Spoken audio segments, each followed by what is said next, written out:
is a fight fan. And he's a fight fan's fighter. The Ennis Express is a runaway train. Ain't no pressure when you built for this. Man down, round one. The truth hurts. Ladies and gentlemen, presenting the undefeated super flyweight from San Antonio, Texas, Jesse Bam Rodriguez!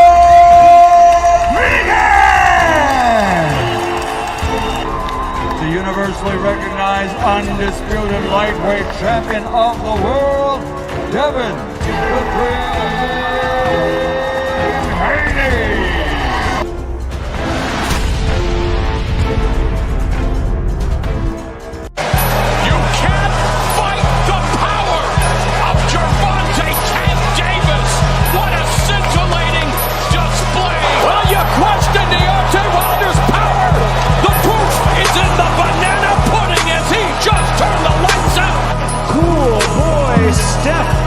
Stephen Fulton Jr. The Ennis Express is a runaway train.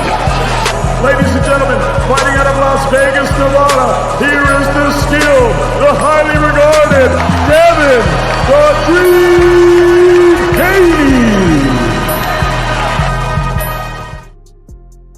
Man, what up, man? We back at it. We back at it with another one. First things first, y'all make sure y'all hit the like button. You know what I'm saying? Y'all make sure y'all come in. We're gonna drop the link early because we get started late. We actually were really early tonight. For the first time in a long time. And I said, man, you know, I ain't seen a lot of my brothers. They went live, so I said, hey, we're gonna fill the void. You know what I'm saying? Because it's always time to talk boxing around here. We can always do it. So, man, y'all make sure y'all hit the like button. Let me do things the right way from the beginning, right? Shout out to, man, much love and respect to Angie, baby, in the building, man. Always putting up, showing love. Hey, you know I love you, Angie. Opulent in the building, man. Y'all go sub to Opulent as well. Opulent, I be watching you cooking over there, bro. I be seeing, I ain't into, I might not be in the, top supporter group, but I be looking at everything and I hit the like button every time that you post something, you do your lives, those type of things. Hey, keep fighting the good fight, my brother. Keep fighting the good fight because, hey, everybody ain't gonna fight that fight. You understand what I'm saying? So much love and respect to you. Shout out to my brother in the building, man. Ray Patterson in the building, man. Salute to Ray Patterson, man. What's happening straight from Jersey? You know, hey, I don't know what it is. Down south niggas and up north niggas, man. Hey, we rock with each other. I don't know how it work out. I don't understand it. But we rock. You know what I'm saying? I ain't never had a problem with an up north nigga, man. Never. And shout out to Jersey, man. Much love and respect. I want to say this, man. We got to get, hold on, let me make sure I ain't miss nobody. All right, we get. I gotta start with this right here, man. And let me fix this. Hold on. I'm out of order. Call me out of order if you want to. I ain't got no problem with it because it'll be correct. Now we in order now. We finna be in order. I think we in order now. Man, I went back over the Wilder Chisora fight, right? And we're gonna talk about Zayas and Boot, Raymond Ford, or Shaky Foster. We're gonna talk about all the fights. But I went back and watched the Wilder Chisora fight for the second time, right? For the second time. Was it a good fight? Hell no. It wasn't. It really. Did I enjoy it? Yes, I enjoyed the fight. But was it a good fight? Nah, it wasn't no good fight. You know what I'm saying? It was a bunch of wrestling and all this other kind of stuff going on. Man, this is my problem right here, though.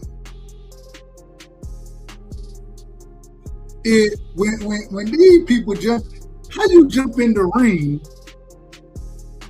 when the ref trying to step in? How can a cornerman jump in the ring, right, and not be disqualified immediately?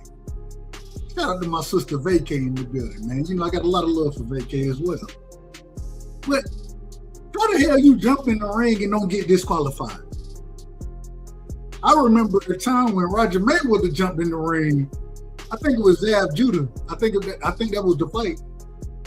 And he didn't get disqualified at that current moment in time, but they went and reviewed it and then suspended him for it. They suspended Roger Mayweather for this. I watched, man, Derek Chisora get knocked between the ropes, hands up in the air looking crazy, and the corner out there pushing him back in the ring. When you can touch a fighter, when you can't touch a damn fighter that's fighting, especially if you in their corner. You can't do that shit. It's out of order.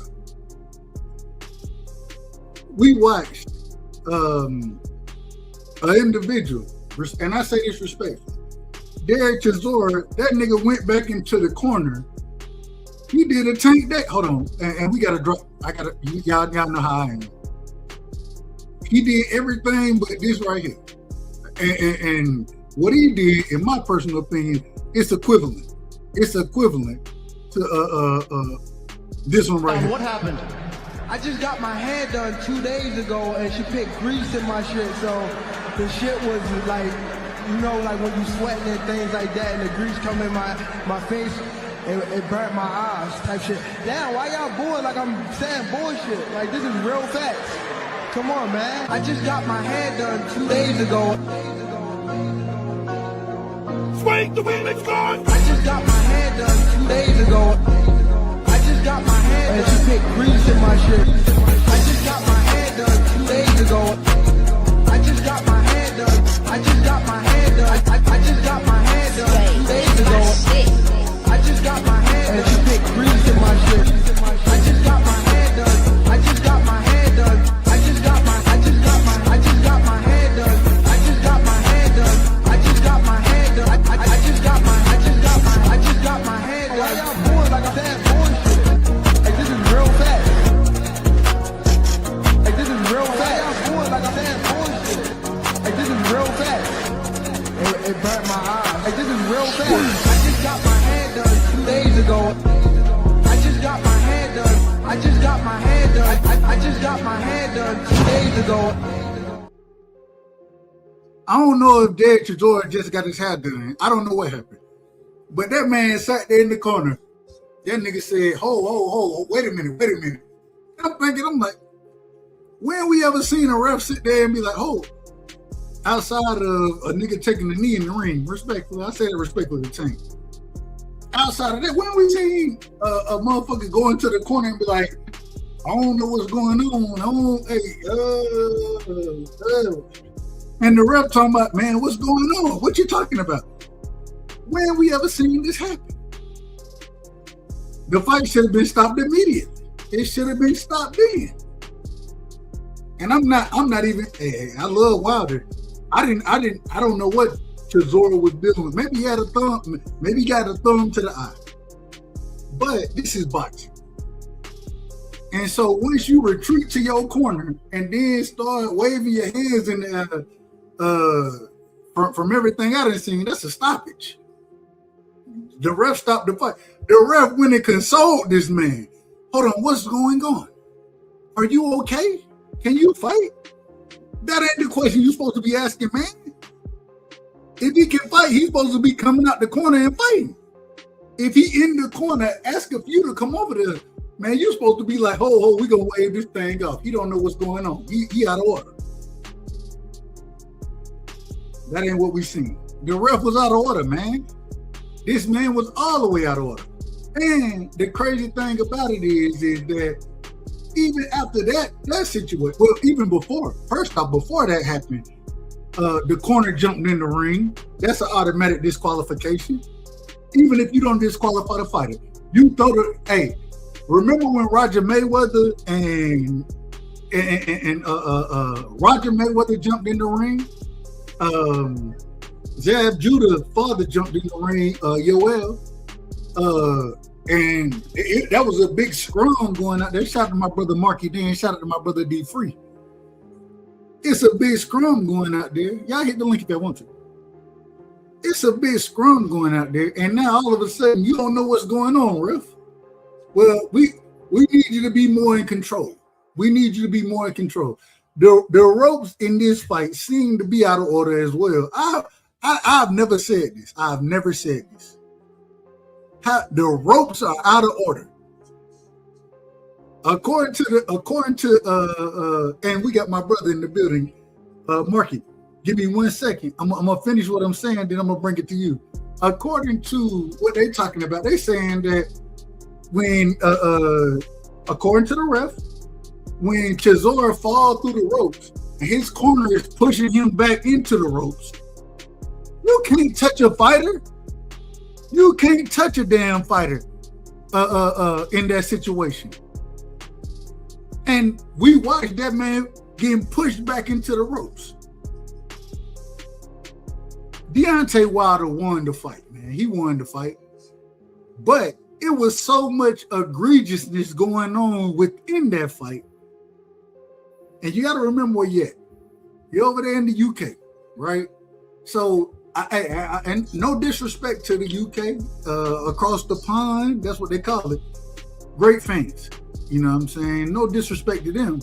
But this ref was all the way out of order.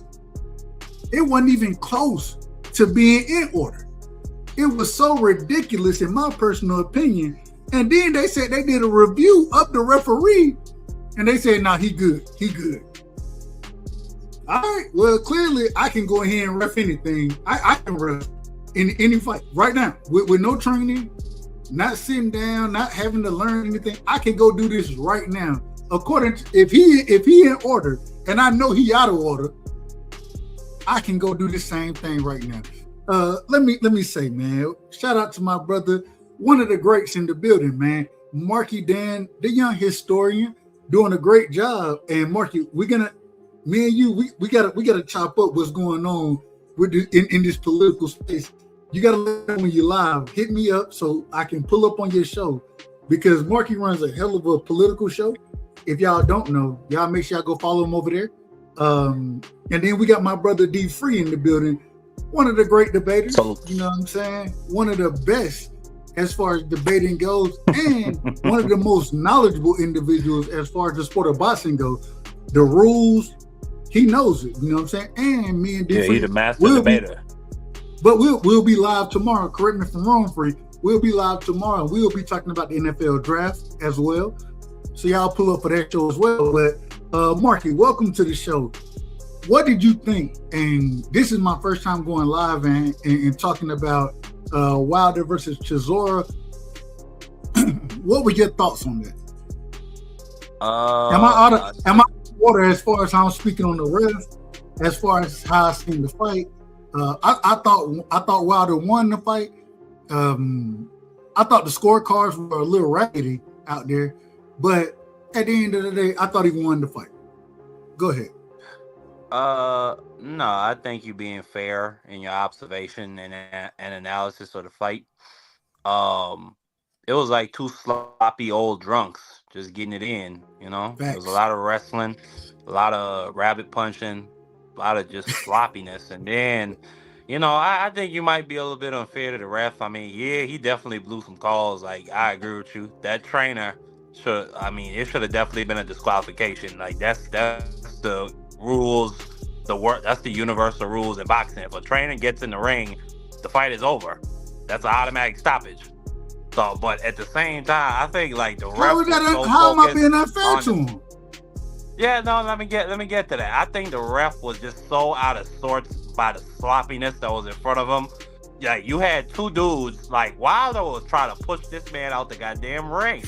And then Chisora's back. He was out of order. Chisora's back was parallel to the ground and he's throwing like rabbit punches. And then out of nowhere, the trainer come in. So the referee's like, what's going on? Like, what do I focus on? And he's just, I guess, like, okay, I guess the fight is going. Now, the moment in the third round where Chisora quit, that looked clearly like I thought he quit too. I thought he quit. So that's like that's two blown stoppages for the ref. I can't excuse him on that one. That's two blown stoppages right there. But overall, I mean, it was an entertaining fight. It had drama in it. You know, Del Boy. I was on the edge of my seat. I was on the edge of my seat the entire fight. Absolutely. I mean, even when they was wrestling, even when they were wrestling with each other, I was still on the edge of my seat. Absolutely. Even when Del Boy was just sloppy and gas. I mean, the man was gassed from the second round. Even when he was sloppy and gas, this man was still coming forward, throwing them hooks. I mean, just the sloppiest footwork you will ever see. I mean, the man was squaring up. He was literally stepping over his lead foot to try and land something. And he landed some of them big wide hooks. I thought he hurt Wilder in the fourth round and maybe in the sixth too, and in the ninth. But listen, it is what it is. When them punches landed, when them overhand rights landed, I thought he hurt Wilder.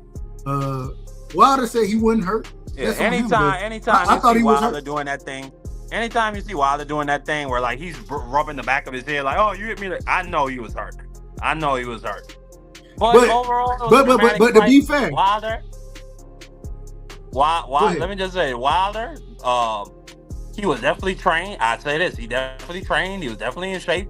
He caught a second win, I think, after the fifth round. It's my opinion, goddamn it, Dub. He caught it. I thought he caught a second win at certain points in the fight. The eighth round, I mean, he was hitting Chisora with that right hand, and then Chisora, as he's falling backwards off balance, just like he just swing one of them big old meat hooks. It was a fun fight to watch. But it was it's like you know what it's like, Dub? It's kind of like, I'm trying to think. Like, it's one of them movies. I'm trying to think of a name of a movie. I'm thinking of. It's like one of them Transformers movies. It's like, you know, it's illogical, but it's action packed. It's fun, and then I don't never watch it again. That's how I felt about that fight. It was fun while I watched it. I don't plan to watch it again. I ain't never been a Transformer. I'm not gonna say I'm glad the fight happened. So I can't speak to that. Yeah, I'm gonna just say I'm glad. I'm not glad the fight happened, but I'm not unglad the fight happened. It was what it was. I pray and I hope Deontay Wilder decides to retire. I think anybody in the top, if you look at like this, with the dregs of Derek Chisora, like Derek Chisora, I think it was in the 12th round, like he tried to bounce and he tore his Achilles. So if you look at like this with hold on, wait a minute. You said Derek Chisora tore his Achilles? Well, something happened with his back foot. Something happened where no. Hold on. Hold on. Are you saying for the fact that Derek Chisora tore his Achilles? No. I'm just saying based on what I saw. You just made that up. Well, no. Okay. Well, let me say this. Let me be accurate. Since we on accurate, respectfully seeing your dub rights out. What you want it looked to me like in the 12th round, Derek Chisora bounced on his toes, and then out of nowhere, some type of injury happened to his back foot, and he could not come forward. He was up against the ropes for the last 40 seconds of that fight. No. It's called fatigue. It's called fatigue, man. It's called fatigue. Something happened. His back foot buckled. Back foot. Something happened. Listen, it's my opinion, though. I'm just giving you my analysis, okay? Of what I saw. If you look at like that, D-Free, we coming to you Derek Chisora. D-Free, yeah, absolutely. Salute to Frilio. You gotta get it. Salute to Frilio. Man, listen. Calm down, dog. You're a decent guy, but calm down. No. Let me just finish. God damn it, dog. It's literally the last words. The last 4 words. Let me get it out. Golly, dog. Jeez.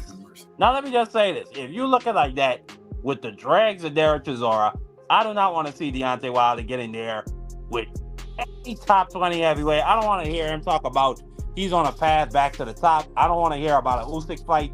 I think he would get viciously stopped. I'm really not trying to see that for this man at this point in his life. Go ahead, Frilio. Amazing. Free. We gotta give Free, my brother. We have to give him his proper introduction. One of the greats in the building as far as debating goes. A brilliant boxing mind, a brilliant football mind. Hold on, damn, can I give him his introduction? A brilliant boxing mind, a brilliant football mind. Me and Free, tomorrow we'll be live. We'll be talking the draft, those type of things. Y'all pull up for that. Man, one of the greats, man. And it's always a pleasure to be in his presence. You know what I'm saying? Man, Free, break this down, man. You heard what Marky just said. Do you agree? Do you disagree? And then just break down what you saw as far as Derek Chisora versus Deontay Wilder. Break it down for me, Free. Hey, I don't know what Marky said. I can't say I agree or disagree, but Marky was all over the place. But what I will say is that was probably one of the most sloppiest fights I've seen recently. It was a hard fight to score. I can't say that the judges was wrong. I can't say the judges was right. It was a hard fight to score because it was a lot of grabbing, a lot of holding. Guys were falling all over the ring. No, I mean, even the knockdown that Deontay Wilder got awarded, when you look at the replay, he did catch him with a punch, but he also looked like he pushed him as well. I disagree with that knockdown. It was very sloppy. But what Marky was saying about Chisora when he was hopping on his toes, I wouldn't say that he pulled something. It looked like he was about to. He rolled his ankle. I don't think he pulled anything because when you pull your Achilles, you ain't walking normal. That man clearly walked out of that daggone way, walked down the steps and everything. Anybody that know about Achilles injury, you ain't walking normal. You ain't putting no pressure on that daggone Achilles, especially at his size and his age. Just got to this fight, a 12-round fight. He wouldn't be able to walk on it gingerly because he's too tired. So I don't think he pulled anything. I think he might have rolled his ankle because he tried to hop, and it looked like his leg was a little tight, and it looked like he rolled his ankle or whatever. But I think the right man won. But as far as when the trainer jumped in the ring, I'm not mad that the referee didn't stop the fight. What I will say is if that trainer has any other fighter that he trained professionally, he needs to be suspended the same way they did Roger Mayweather. He needs to be suspended because it was no need for him to come in the ring. The referee was there. And he didn't do anything. He walked over there and walked back. He didn't stop anything. So it was no need for him to come in the ring. So, like I said, if he has any other fighters that he trained professionally, he needs to be suspended. But, I mean, it's the UK. We don't know how they're going to do things. So we'll see. I mean, well, we probably would never see because I don't even know who the trainer is. Hold on, real quick, D-Free, I want to ask you. So, and then we got to get my brother Steph in the building, man. Shout out to my brother Steph. I got to ask you this, D-Free. When Derek Chisora, and I think me and you agree, I didn't think it was a clean knockdown by Deontay Wilder. We can argue that, but that's what the ref called it. But to see his corner pushing him back in the ring, helping him to get back in the ring, right? And as a fighter, or as fans, we understand, man, you can't touch, you don't touch a fighter when it's active competition going on. You don't touch a fighter. You know what I'm saying? We talked about this when Tank took the knee and then when he got his face wiped off, we was like, man, that's out of order. Do you think it was out of order for his corner to push him back into the ring? Yeah, I mean, he didn't. It wasn't like he landed on them, and that's the reason why they pushed him back in the ring. They pushed him back in the ring to help him make the 8 count. So the 8 count. I think it was definitely out of order. They had no right to push him back in the ring because as the referee was counting, they were pushing him in the ring to make sure he makes the 8 count. Because if he gets counted outside the ring, the fight is over. So, I mean, I definitely agree with question for you. Hold on, Marky. I'm gonna let you. Hold on, Marky. I'm gonna let you ask you a question. Let me get Steph in here because he just pulled up. Let me get his opening statements, and then you can ask whatever question you want to. Cool. Steph, welcome to the show. Give me your opening statements, my brother. Shout out to Steph, straight out of California. You know what I'm saying? A part of the biblical talk that we have on a regular basis. Y'all pull up for the biblical talk because it's always good. But Steph, welcome to the show. What's good? What's good, man? What's good? I feel like a minute. Yeah, I like the fight. Very sluggish, of course, but I think that's just given both men's age. And, Wilder, a much taller fighter than Derek Chisora. Chisora's very short, stocky, outweighed him, of course, and brings it like he always does. I think you guys are talking about that knockdown where he had him on the ropes and he went through. He went through the ropes, right? It almost looked kind of like a half punch then push, right?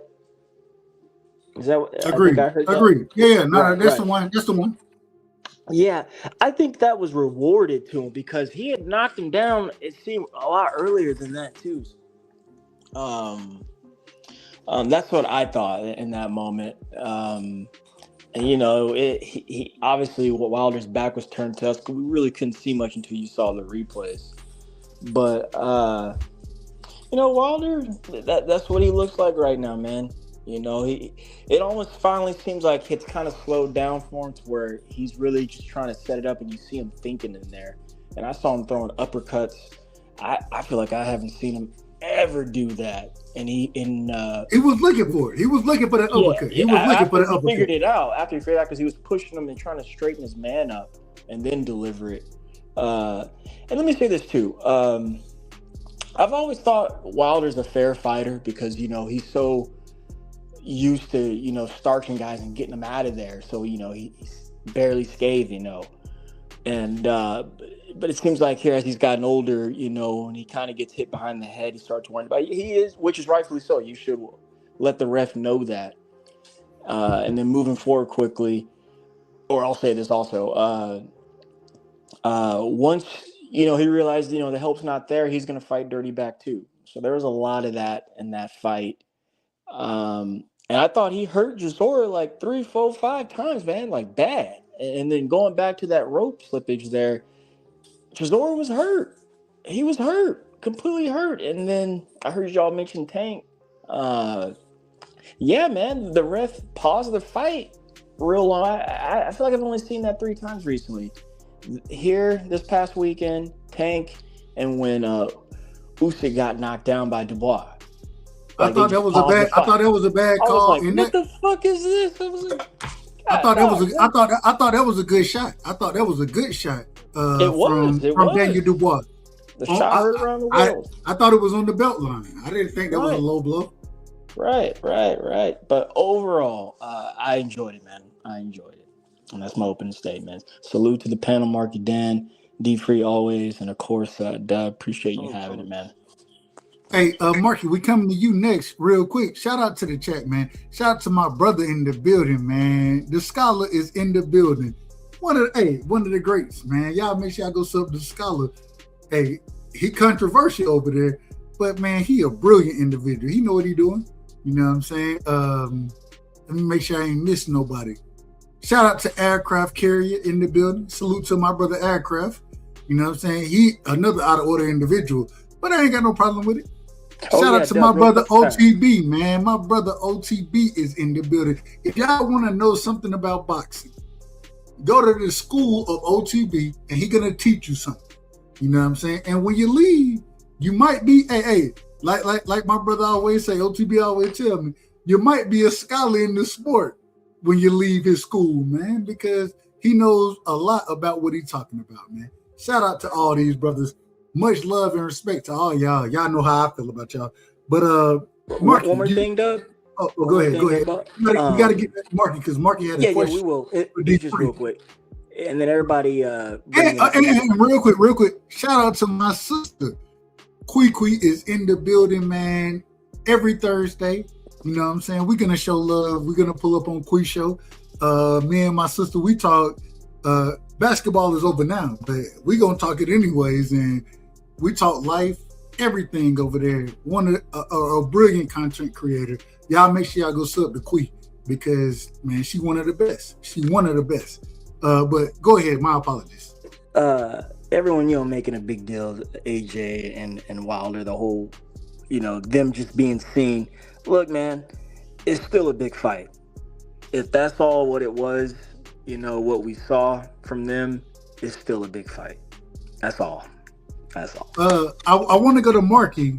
I want to respond to you, but I'm going to go to Marky first, and then we'll talk about what's next for Wilder, what's next for Hell, Chisora, he already told us retiring. So we'll talk about what's next for Wilder. But Marky, go ahead. You had a question that you can ask for. Go ahead, Marky. I apologize for cutting you off. Yeah, it was just a quick question. My understanding, if you get knocked out the ropes, you get a 20 count. That's my understanding. I remember hearing that in the Bernard Hopkins Joe Smith fight. I don't know if that's universal, but I don't know. Like that was just a weird fight. And then I agree with the brother Steph. I didn't think it was a knockdown. But the referee, again, the wonky referee, I feel like was just so confused by the sloppiness of it all. Because in 10 seconds, Wilder did the exact same thing. Like he shoved him out, he pushed him out the ropes. And this time the referee decided to take a point because I guess he realized, oh, that's what he did just a couple seconds before. Let me make this fair.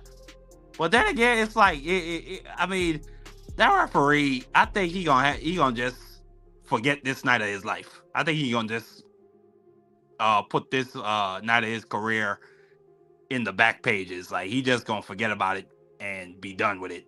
Like I would not have been happy to ref a fight like that. Just being honest. You saying the ref gonna put this in the back in the backstages? That's what you're saying?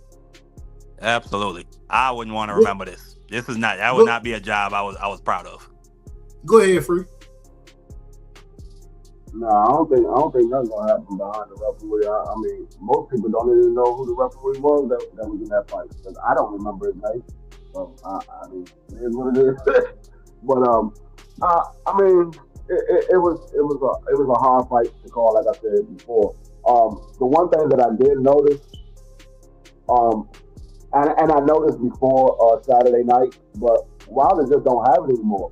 Because I was sitting there screaming at the TV, throw the right hand because the shot was nice, and he wouldn't throw it. And you could see him notice the shot, but he wouldn't let the hand go.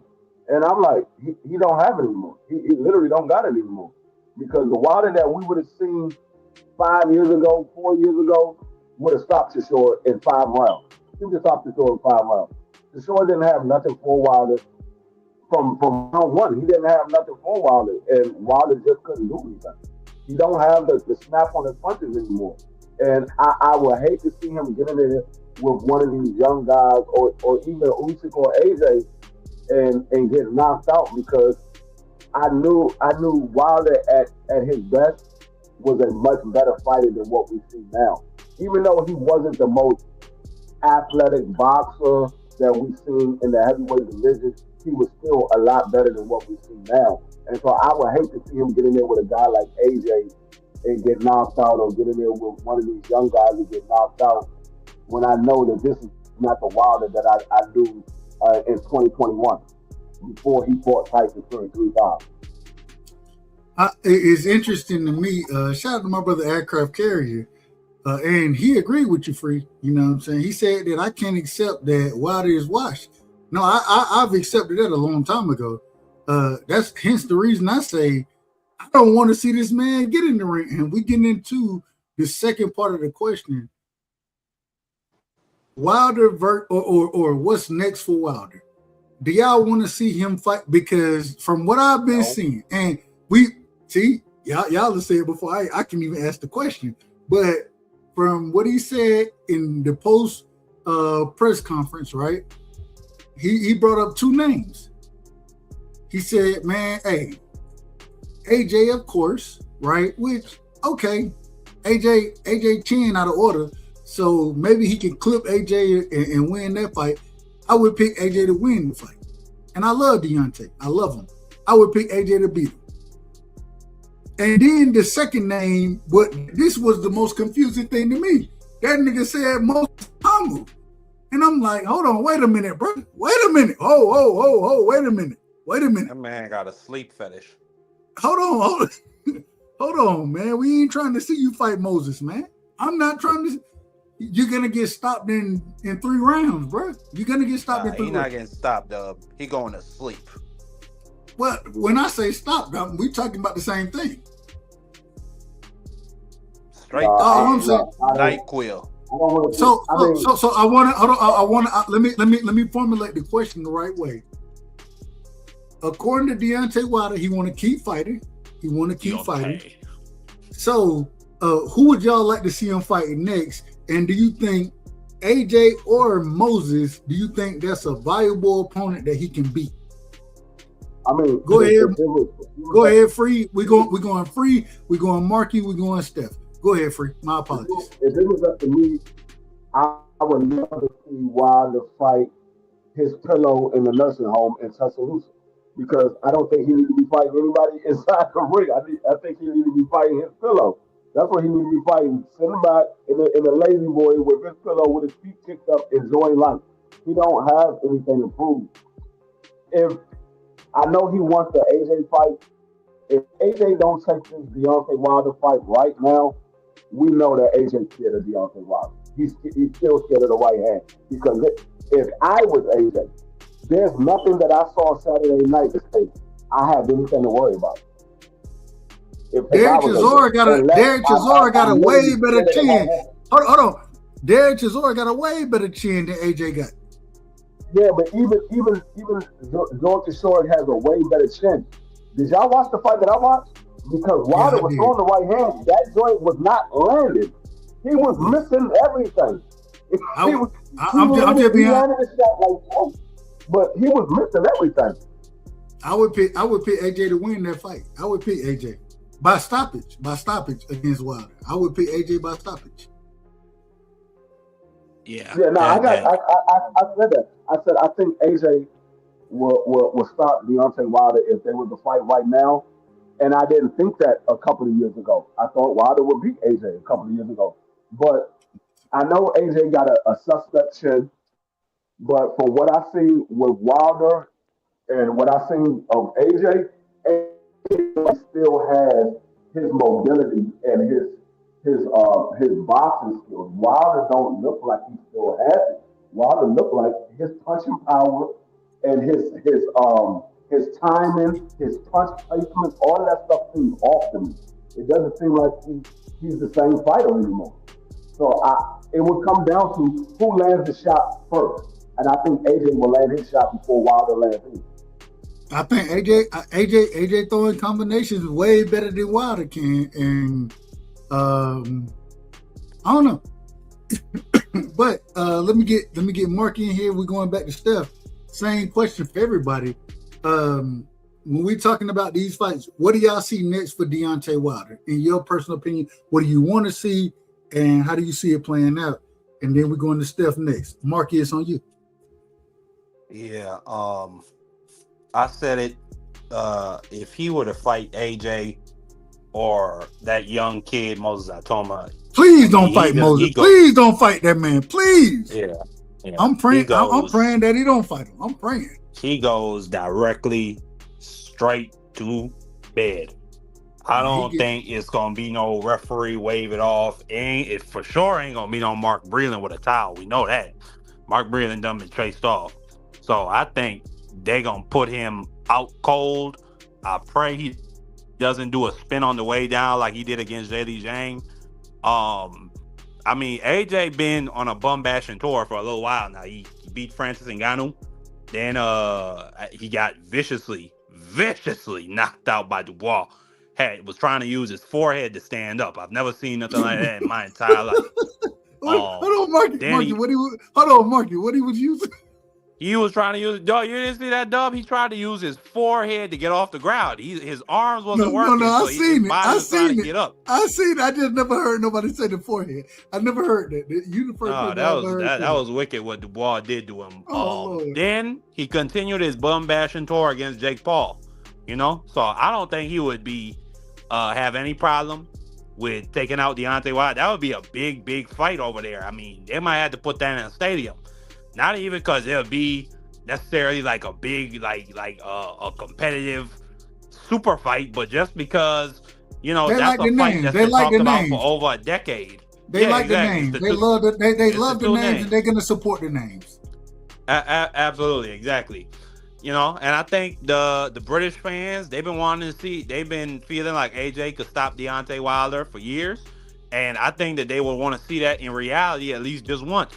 So if he fights either of those guys, I'm not even going to talk about Moses. That would just be, My God. Oh, man, My I wouldn't God. want to. Like, I pray he don't bring his family, or I pray his family don't watch the fight. I think that they should just ignore boxing that Saturday afternoon. I Now, what gotta I tell will you, say, who Marky. I wouldn't Hold mind. on, real quick, Marky, and I want you to finish. But man, when I heard Deontay Wilder sit there and say, "Man, this dude, and we all in the same division, I ain't ducking nothing and all this," I was thinking to myself, I was like, "Bro, do not get in the ring with Moses and Thomas, bro. Please, please." And he even said, Deontay Wilder, he said, he was like, "Man, hey, I seen the knockout against Franklin," and I was thinking to myself, I'm like, "Hey, bro, you can punch. You old, but you can still punch. But man, Franklin defense is way better than yours. His chin is way better than yours. And now you talking about you finna get in there with Moses. This man finna sleep the shit out you, bro. He gonna knock your What I ass will out." say, Dub, Hey, I what I wouldn't will mind say, seeing. Let me if just say this Deontay this Wilder, last point free. if I Deontay wouldn't Wilder mind didn't beat seeing. any of them, Uh, I would say he has a better chance of beating AJ out of the two. He has a better chance of beating AJ. He has nothing coming with Moses. He getting knocked yeah, out I don't think he got a chance in hell of beating AJ. immediately. I I think he don't see got it going like past 2 rounds. I think he got a snowball chance in hell of beating Moses Atoma, and he got an ice cube chance in hell of beating AJ. Like, that's the comparison for me. I think he But got a wouldn't better mind chance to beat seeing. AJ. Yeah, but better by how much? That's all I'm saying. I mean, Now, I wouldn't I think mind he lose both seeing. of them. I think he lose both fights. I wouldn't mind seeing AJ, or excuse me, Wilder versus Francis Ngannou. You know, that was a fight that was talked about for a long time in MMA. You know, they both talked about as the hardest punchers in the history of combat sports. Ngannou, I think they said he got his punch has the force of a Ford Escort going full speed, and then we know what Deontay Wilder do, 40 straight knockouts or 40 straight fights knocking somebody down until he got the fury or something like that. Yeah. So I wouldn't mind seeing that. And not only that, you know, I think even in MMA, I think Ngannou is pretty much at the end of his rope. So again, it's two dregs fighting each other, you know, two big names. They could make a lot of money. That's the only fight I could see Deontay Wilder being competitive in. Outside of that, absolutely not. Do not get in there with AJ. Do not get in there with Moses Atoma. Amazing. Go ahead, Steph. Real quick. Real quick. Free. Did you finish your point? I think we cut you off. Oh no! I would just say I mean, he has a better shot at AJ out of the two. He has no shot with Moses. It's not going to go past 2 rounds with Moses. I don't see it going. It might be like a Dillian White where he catch him early in the first round. I don't want to see the brother get hurt, and I think if he get in the ring with Moses, that brother gonna be hurt. I don't think he. Just being honest. What about Jake Paul, Dub? Jake Paul versus Wilder. I think Wilder could get Jake Paul. I think he can beat Jake Paul. Hey! You know what? I don't look at Jake Paul as a true boxer, me personally. But if he does, I mean, we've seen what happened with him, and I think that'll be a good fight. I think that if any fight I would take, if I was Deontay Wilder, I would take the Jake Paul fight. I agree 100% with you, Marky. I agree 100%. $50 million bag. I agree 100% with you, Marky. I agree. I agree with you. And hey, shit, you ain't got to worry about too much against Jake Paul. Jake Paul can box a little bit, but you're going to be the bigger fighter, the longer fighter, and you're going to be trying to tee off.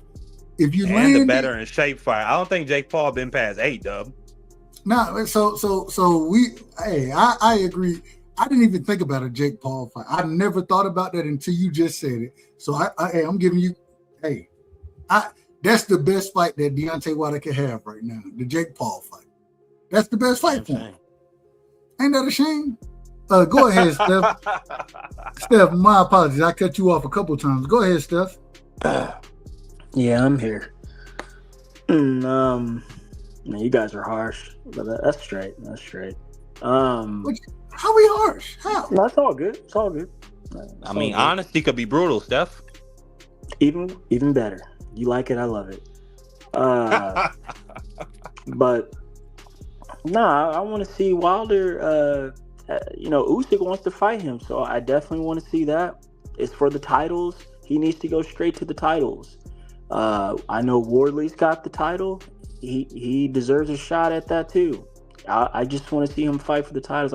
He shouldn't be fighting Moses Atama. Like, he don't need to be fighting any of the young guys. Wilder is proven.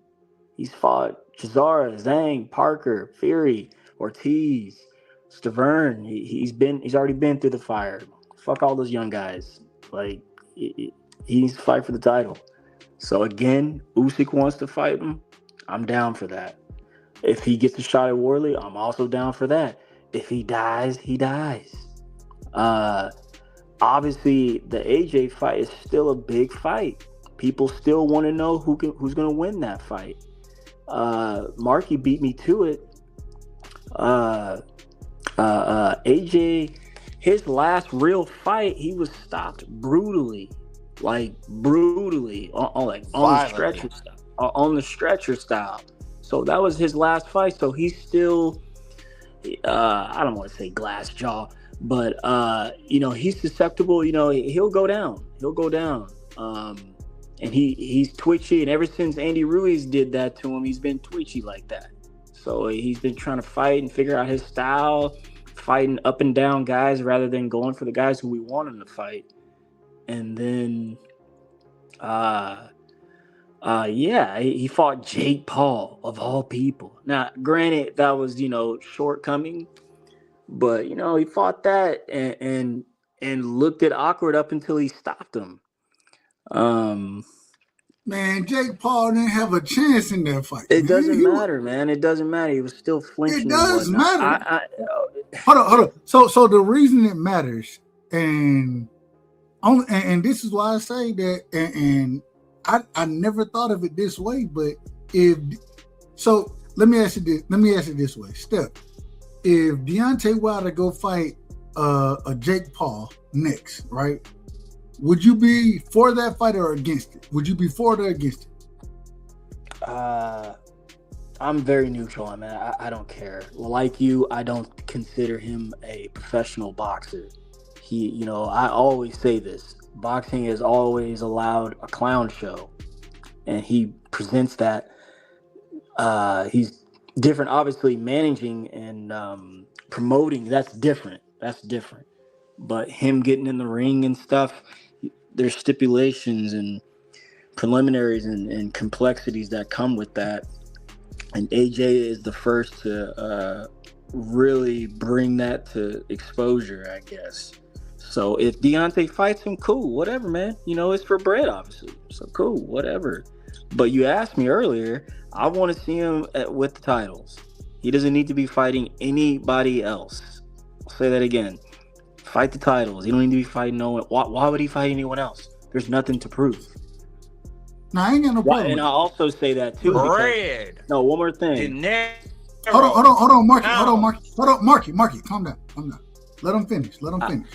I also would urge. He's at the tail end of his career, man. He don't need to be in there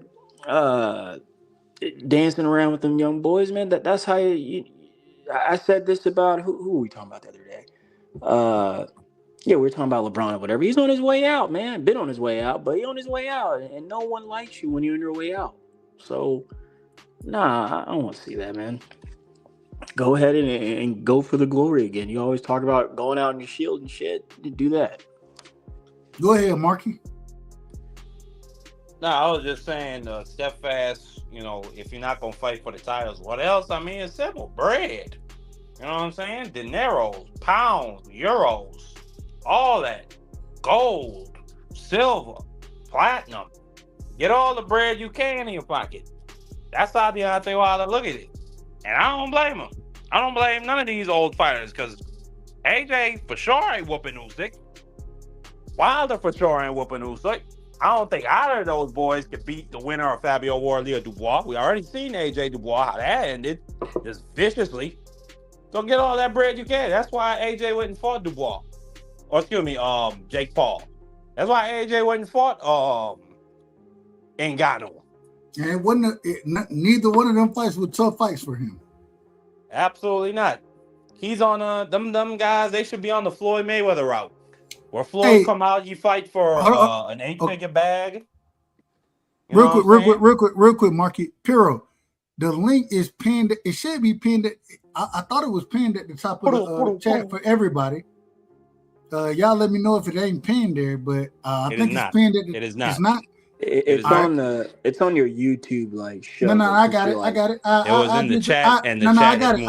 I got it. I do things the right way. It's pinned now. Good job. Y'all, hey, y'all make sure I'm in order. Is the link pinned at the top of the chat now? Correct me if I'm wrong. If I'm wrong, then I gotta fix it. That was my key. Yeah, I'll tell. Well, anyways, if it ain't pinned there, Piro, let me know, and I got you. Another thing too, and I'm gonna really shut up. Matter of fact, I'm gonna put it back out here just in case. Go ahead.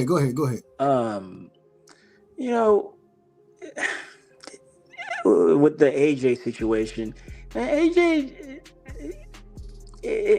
what am I trying to say? I don't want to say you don't want to fight him, but like he doesn't present that. He's never presented that, and in recent memory, I'm still pissed off at this. How do you have AJ and Deontay Wilder on the same card and not fighting, man? Like Yeah, that was super weird. Like that's, and I don't know this to be true, but this is what I heard. AJ and Eddie Hearn asked for that. So I mean, I look at that and I'm just like, dog, like that's, man. What am I to say to that? One might make you think he doesn't want to fight him for whatever reason. And this is the great part, because this leads into our next conversation. Because we got to talk about Boots versus Xander Zayas. We got to talk about this fight. It seemed to be made. I see that. Say it again. I said I missed the presser. I kind of wanted to see that. I'll go back later and check it out. Oh, the presser was funny. It was fun. You didn't miss nothing because it was just a whole bunch of nonsense. Well, these new guys don't know how to talk. I always say these new guys don't know how to talk shit. But Boots sounded slow. It was just a whole bunch of nonsense going on. Yeah, no, you don't know how to talk. Man. I didn't see anything interesting about the press. Well, the one thing that I did see, I meant for like a visual dub. Oh, go ahead. I want to see them, toe to toe. That's all. Well, we seen them toe to toe, and at the end of the day, it just seemed like Boots. I done heard people say Boots that he was the more aggressive individual. Man, the individual, they don't understand. Keith Thurman. And I can't stand sometimes. That ain't my. I ain't a fan of sometimes like that. That man talk. He talk way better than either one of these brothers could. Even they can't sniff this man Boots. They can't sniff his boots as far as talking shit in a fight. And when I listened to them talk to each other, I was sitting there like, "What the hell are we looking at? What are we?" I was kind of confused. You got somebody kind of trying to touch the belts, and I have no clue what was going on, and it really wasn't interesting. So I don't see either one winning or losing the press conference, because it just seemed to be a tad bit weird.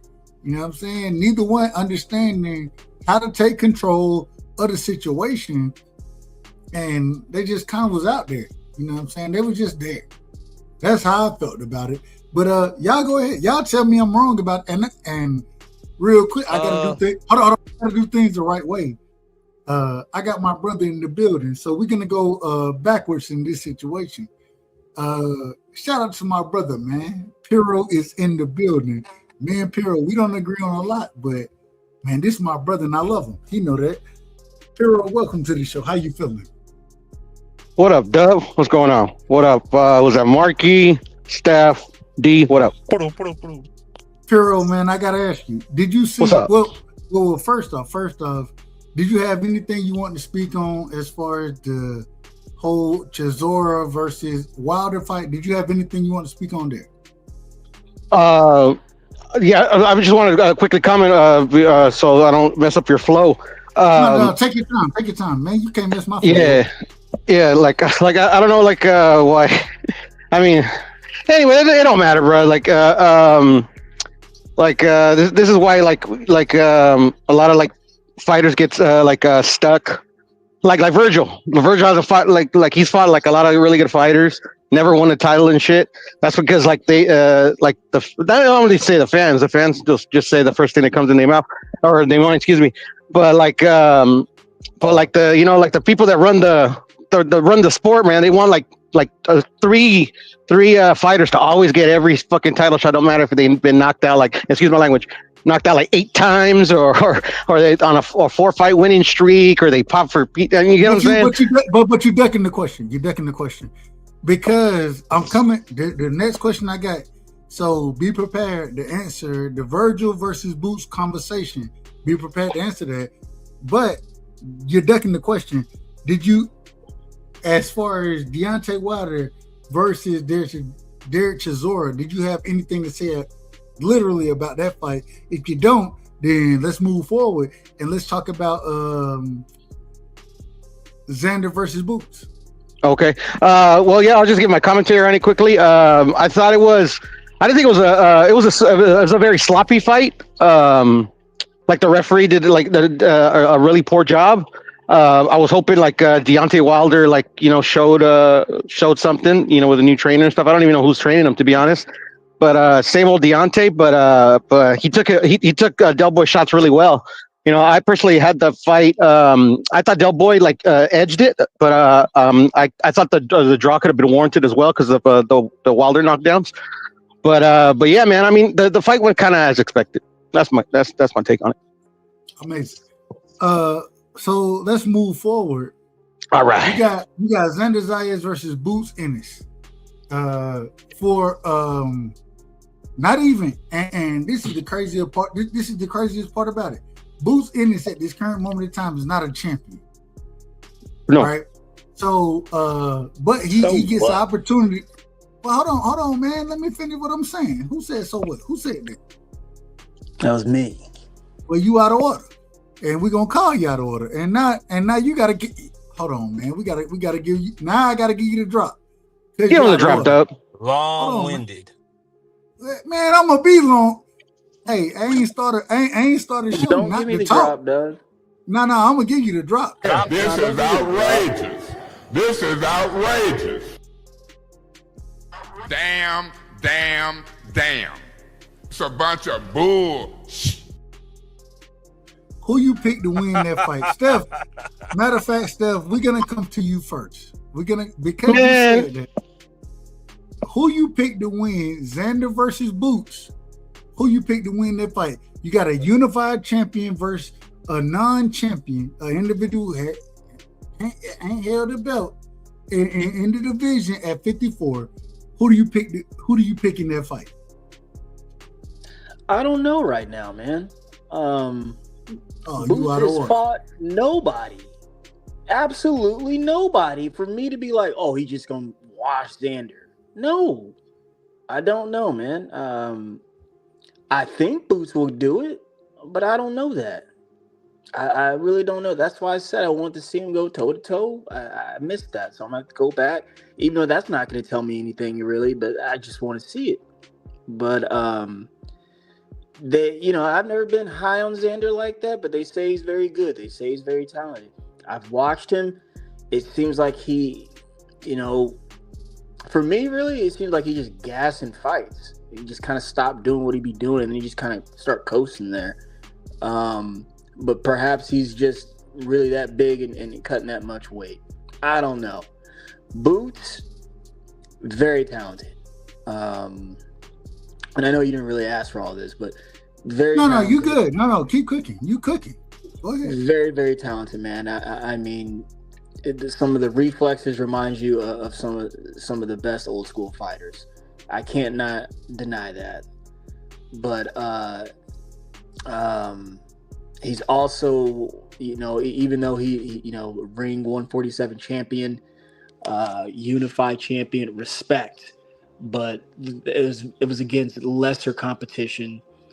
and there was even middle competition giving you work and caring. So it's just I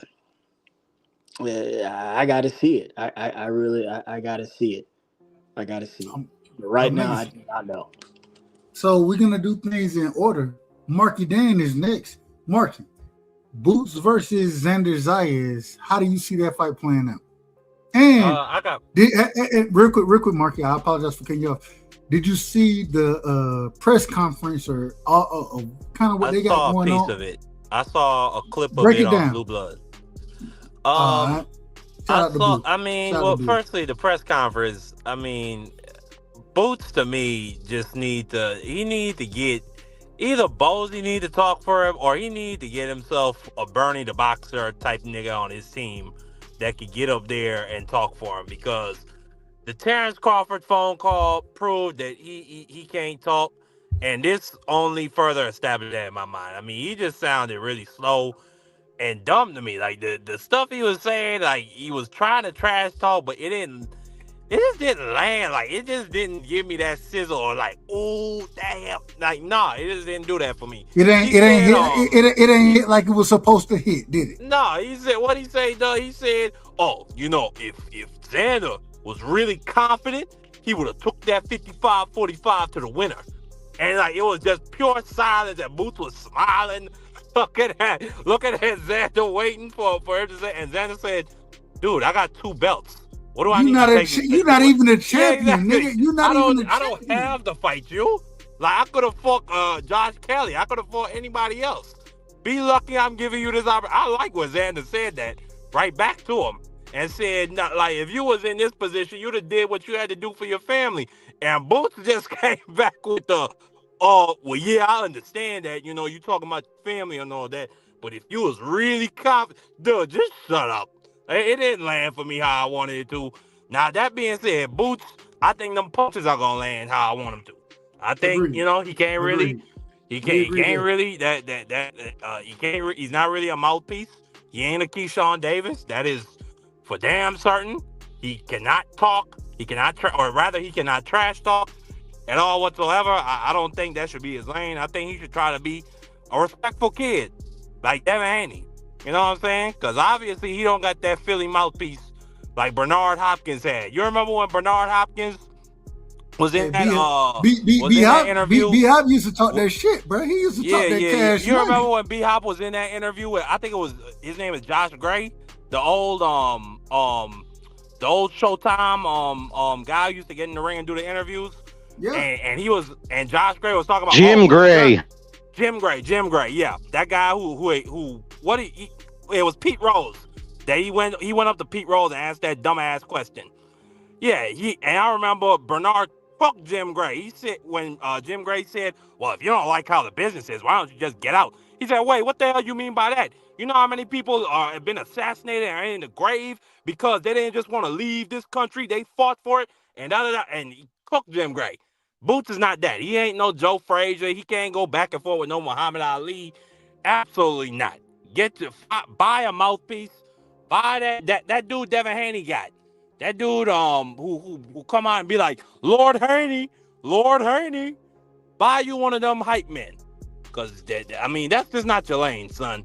So be a respectful kid and leave that to other people.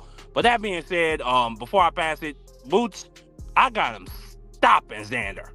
And it's not that I think Xander is not on Boots, or rather, it's not that I think Xander is a bad fighter. I think he's a very good fighter. I give him a lot of credit for the path that he's taken. You know what I'm saying? He's moving like a young 23-year-old Sugar Ray Leonard. When Sugar Ray at 23 fought Benitez. Then he moved on. He fought Duran. Then a year or two later, at 25 years old, he fought Tommy Hearns. That's how it's looking at me. He 22 years old, unifies the belts immediately. Then now he's moving on to me, the boogeyman, the dude that nobody wants to fight in that division. Just being real, I don't think nobody really wanted to fight. No, Marky, you're lying. You're lying to the people. Who want to fight Boots? Hold on, real quick. I thought that's what we're supposed to do. Hold on. Wait a minute. Fundora is the boogeyman. And Oh, ain't he's the nobody best in the trying to fight division. Fundora. He's Ain't the nobody best trying in to the fight that man. Virgil That's Ortiz not- trying to that's fight not true, Fundora. dog. That's not true, dog. Virgil Okay. Ortiz is trying to fight Fundora. And No, now man, Fundora Virgil- is talking we- about he's waiting man, for the winner. Virgil, Virgil's we not were. fighting Hold at all on, wait a this minute. year. Wait, hold on. Y'all out of order. Hold on, man. Y'all out of order Order. right now. And we gonna call y'all out of order. And matter of fact, Marky, this is what you talking about right here. When I'm listening to you talk, and I think you're right about certain things that you're saying. So I'm not even gonna do it. I'm not gonna do it. Now do that shit. Oh, Hold on. No, hold on, Marky, You calm can't down, be calm down. dropped. Marky, Yeah. calm down. All I'm saying is that at the end of the day, I do, and do I want to see Boots versus Xander? Absolutely. Did Virgil duck that man? Absolutely. Why that man ain't go? Why he ain't press Fundora? Why he ain't press that nigga? What are you talking about? Because he has Josh Kelly under contract with Matchroom, and not only that was a fight that, at least from the report, And was now supposed to be next. Bitch. Mantis in this bitch. Watch the Chevy doors. Mama, I saw Jesus. Get low with it. Whoop a bitch. Whoop a bitch. Whoop a bitch. I turned around and I spunk the nigga. Pretty Ricky, baby, grind on me. Wish a bitch would, then jet set. Thriller dance. Call me Dragon Ball Negro. Swag surfing. Where my DoorDash order? Not you? All right, then. Keep it moving. Old dirty bastard, drunk style. Too low to get under. Too high to get over. Melodies from heaven rain down Damn, on my the socks nigga. wet. Got a rock in my shoe. I listen to when you talking. They what I'm hearing right now. Who are you Hey, talking Dub, I got a about? question. I don't even know what You the hell said you talking about. So hold on. Hold on. Hold Do things the right way. Let me do things the right way. We're gonna go D-Free, Piro, coming back to Steph, and then I'll jump in when I need to. I got a question, by the way. I'm asking Cut you, me off. who are you talking about when you said why did they press Pandora? Say that again. Who are you talking about? You said why did you press Pandora? Who are you talking about? The champions, Who? Who are you talking about? all of them. I'm talking about Virgil. Hold on. You asked me a question, so I'm gonna answer it directly. And not just the champions. I'm out of order when I say the champions. Virgil Ortiz, Xander Zayas, Boots Ennis. Why y'all ain't in the ring with Sebastian Fundora? Wait, did he? Hold up. Do you understand Xander Zayas did press the gas on Pandora? That's why he got the first title? What are you talking about? No. Hold on, wait a minute. Sebastian Fundora dropped the title because of PBC. Yeah, matter of fact, you're right, D-Free, and there was supposed to be a purse bid, and Fundora dropped it. I remember that. Because of the PBC. He But dropped then, the so how you gonna title. call him the boogeyman when it's clearly dude trying to fight him, Dub? What are you talking about? Because of the PBC. No, hold up. Dub. You can't have it both ways. Am I lying? Be free. No, Am I lying? no, Am I lying? no, Am I lying when I say that the PBC was the one that pushed him to drop you that can't title? have it Am I both ways. lying? Y'all out of order. You're 100% right, Dub. If the man is trying to title, Be free. Calm down. Am I lying when I say Yes, that the you are. PBC? Hold on, man. I ain't even asking. Am I lying when I say the If you PBC? was under oath, you would get I charged. just told you, yes, you are. I'm You ain't lying gotta about say that. that. I'm lying about Yes. that. You're not lying about that, Dub. You're actually on point. We're gonna get into it. Go ahead. I'm gonna tell you why you lied. Because you won it both ways. You said the man ain't nobody pressing Pandora. Well, Xander Zayas did press him. He dropped the belt. You said because of PBC. Well, if it's because of PBC, then Pandora ain't the man. Because he ain't fighting nobody because of the PBC. He ain't the boogeyman. I could actually rock with that, D-Free. I could agree with that. Not only that, to add to D-Free's point, we hearing reports Top Rank didn't want Xander to fight Boots. That man's still fighting Boots. He pressed the issue to fight Boots. And he literally just said he's going to fight everybody on PBC. He's not trying to unify the belts. He literally said it. That man waiting for the winner of Earl Spence versus Tim Zoo. He ain't no boogeyman. Nah, I can. That's a good argument about the boogeyman status. But I agree with you too as well, Dub. Real quick. I want to. You said that. Who you said? Break that down for me. Break that down for me. No, the man said he's waiting to fight the winner of who we talking about? Sebastian Pandora. He wants to fight the winner of Earl Spence and Tim Zoo. He ain't worried about unifying the winner of Xander Zayas and Ron Bluth. He ain't worried about that. He said, I'm gonna work with the guys over here. Amazing. All right, hey, I'll be wrong. I ain't got no problem being wrong. Y'all know that. It is what it is. Y'all correcting me. When it comes to the fight, no, y'all correcting me. I agree with y'all. I'm agreeing. I'm agreeing in this situation. Finally. Well, then calm down. Hey, I ain't here just to argue. You know, if I got a good point, I'm gonna argue it. I think y'all point better than mine is right now. So I'm who outside of Xander Zayas has dropped the belt? No, I'm giving credit. Say it again. No, I said who outside of Xander Zayas has called out Boots? Hold on, Virgil. Say that. Hold on. What was the question?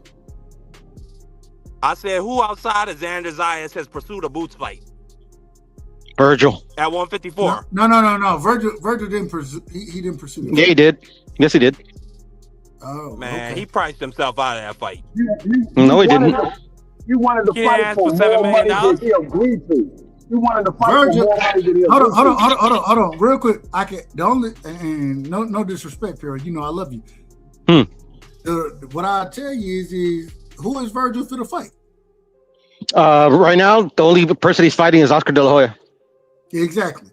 And so this nigga, he ain't pursue these fights. If he fighting a damn promoter, that's why he's fighting his promoter. Yes, he did. That's why he's fighting his promoter. Because hold on. Wait a minute. It's common knowledge. Google's your friend. Hold on, man. Hold on. I don't need to hold on. You're wrong. Go ahead. You're wrong, Dub. Like literally, like the reason that he's in litigation with Oscar De La Hoya. Okay. I haven't even said anything. You said I'm wrong. Go ahead. Well, because you are, bro. Like literally, like it's common knowledge, bro. Why is Virgil in litigation with Golden Boy Promotions? According to Golden Boy, according to them, because he wanted options when they weren't giving him options. They wanted him to fight Boots. This is according to what I read. They wanted him to fight Boots, and he wanted options. And his manager came in, the same individual that was, or excuse me, not his manager, his lawyer came in, the same lawyer that Canelo had, came in and was like, well, wait a minute, you got to give us options out here. And the option was Boots. So that's according to Oscar De La Hoya, right? Well, according to the actual legal paperwork, he's in litigation with Oscar De La Hoya because he was trying to terminate his contract early. Because there was a stipulated in his contract that if Oscar De La Hoya Promotions doesn't have a network deal to stage the fights, that he can end it early. But that ain't true because we know. Yes, it is true. No, we know Golden Boy still has a deal, and Eddie Hearn came out and he brought this out because Eddie Hearn deal with Matchroom. That's a network deal. Correct me if I'm wrong there. Yeah, you're talking about Eddie Hearn. We're talking about Oscar De La Hoya. No, but I'm saying that Matchroom, that's a network deal. Golden Boy still has a deal with the Zone though, Pearl. No, they have one now. They have one now, but when they entered litigation, no, they did not. No, they didn't. No, they didn't. Maybe at that time it was terminated, and then they renewed it. But if that's the case, but they barely renewed it. They barely renewed it. His claim is quashed if that's the case. No, it's not quashed. It's not quashed. His claim is not quashed. Hold His claim is not quashed. Hold on. Let's be in order. Yes, sir. Let's be in order. Marky, make your point. Piro, make your point. Free, make your point. We're going to step after that. Then I'll come back in and I'll clean this thing up. No, go ahead, Pearl, Marky. Both you and Pearl are correct. One of the stipulations in Virgil's contract is that they're supposed to offer him 3 options, and that they only offered him Boots. And then also that is true what Pearl said. if there's no deal with the zone, then Virgil is allowed to terminate his deal early. But they currently have a deal with the zone. So if that's the case, it's quashed. But they didn't have one at the time. That's why it's not quashed. That's why the arbitration is scheduled for September.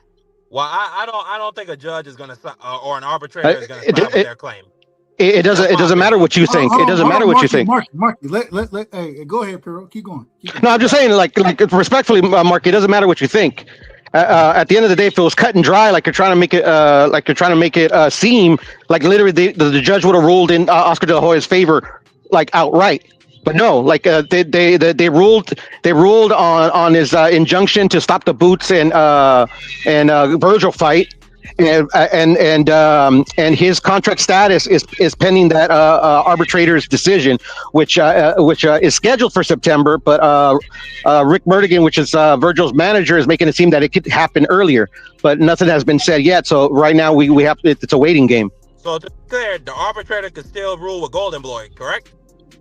Yes, but they can still rule with Virgil Ortiz. Well, all I'm saying is, in my opinion, the arbitrator is going to rule with Golden Boy. You have your opinion. Yeah, no, but I'm not trying to give my opinion on where he's going to rule or where he's not going to rule.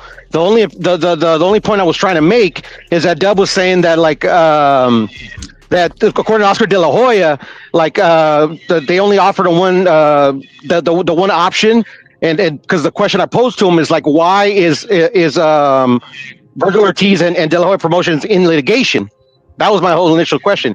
My opinion whether the arbitrator is going to rule in De La Hoya's favor or in Virgil's favor is moot, because I didn't make that point. I wasn't trying to give my opinion on that. Well, at the end of the day, Golden Boy would have never been in jeopardy of losing their contract if Virgil would have just went ahead and went through with the agreement that he agreed to fight Jerome Buchanan. Virgil wanted more money. That's what the holdup was. And so the Jones said, well, we're not going to give you an extension on your contract unless you give us the Virgil versus Jerome Buchanan. And then that's when the whole negotiation went past the expiration of their contract, because Virgil didn't want to, he wanted to get more money. And Oscar De La Hoya said, Virgil wanted more than what I was trying to get him. I was trying to get him more money, but he want more than that. So that it was still came down to being Virgil's fault. The whole reason why the fight didn't happen. That's not accurate either, D, because the DAZN actually submitted a brief in Virgil's favor stating that Golden Boy's renewal of their contract is not contingent whether Virgil and Boots fight on their platform. That's what the Zone said. The Zone said they wanted the Jerome Buchanan fight. No. I'm pretty sure that they did, or I'm pretty sure they would. Hold on. Let me answer his question real quick, Dub. Hold on. Can I answer his question, please, Dub? No. Can I answer his question? No. I got you. Can I answer his question before I forget? Listen. Can I please answer his question before I forget? I'm running to the bathroom. Can I please answer his question? Y'all hold the panel down for me. That's all I'm trying to say, Piro. Calm down, man.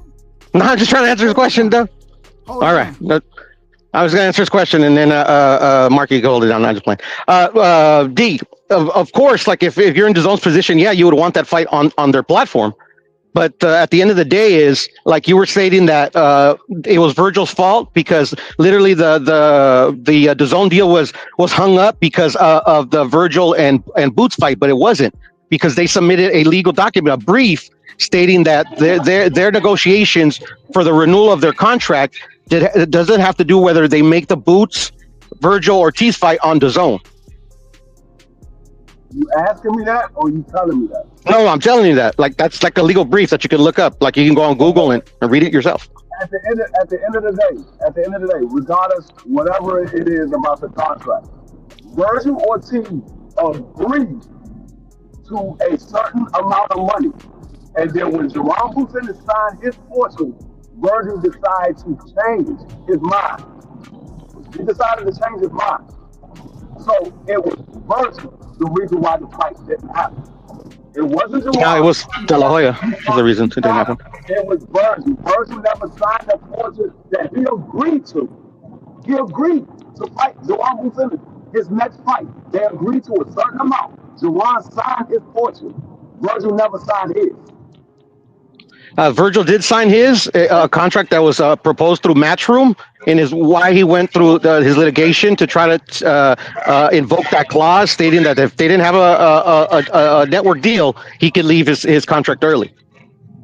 He did not sign his Hold on. But this is the question, Pearl. Pearl. I gotta ask this. I gotta ask this. So when it comes down to it, at this current moment in time, right? We're talking about today. Right now, Virgil Ortiz, right, dealing with Top Rank, and now they're dealing with Matchroom. Correct me if I'm wrong there. Okay, so I'm not wrong there. What was the question again, Dub? It was confusing the way you framed it. Can you say it again? Excuse me. No, you got it, man.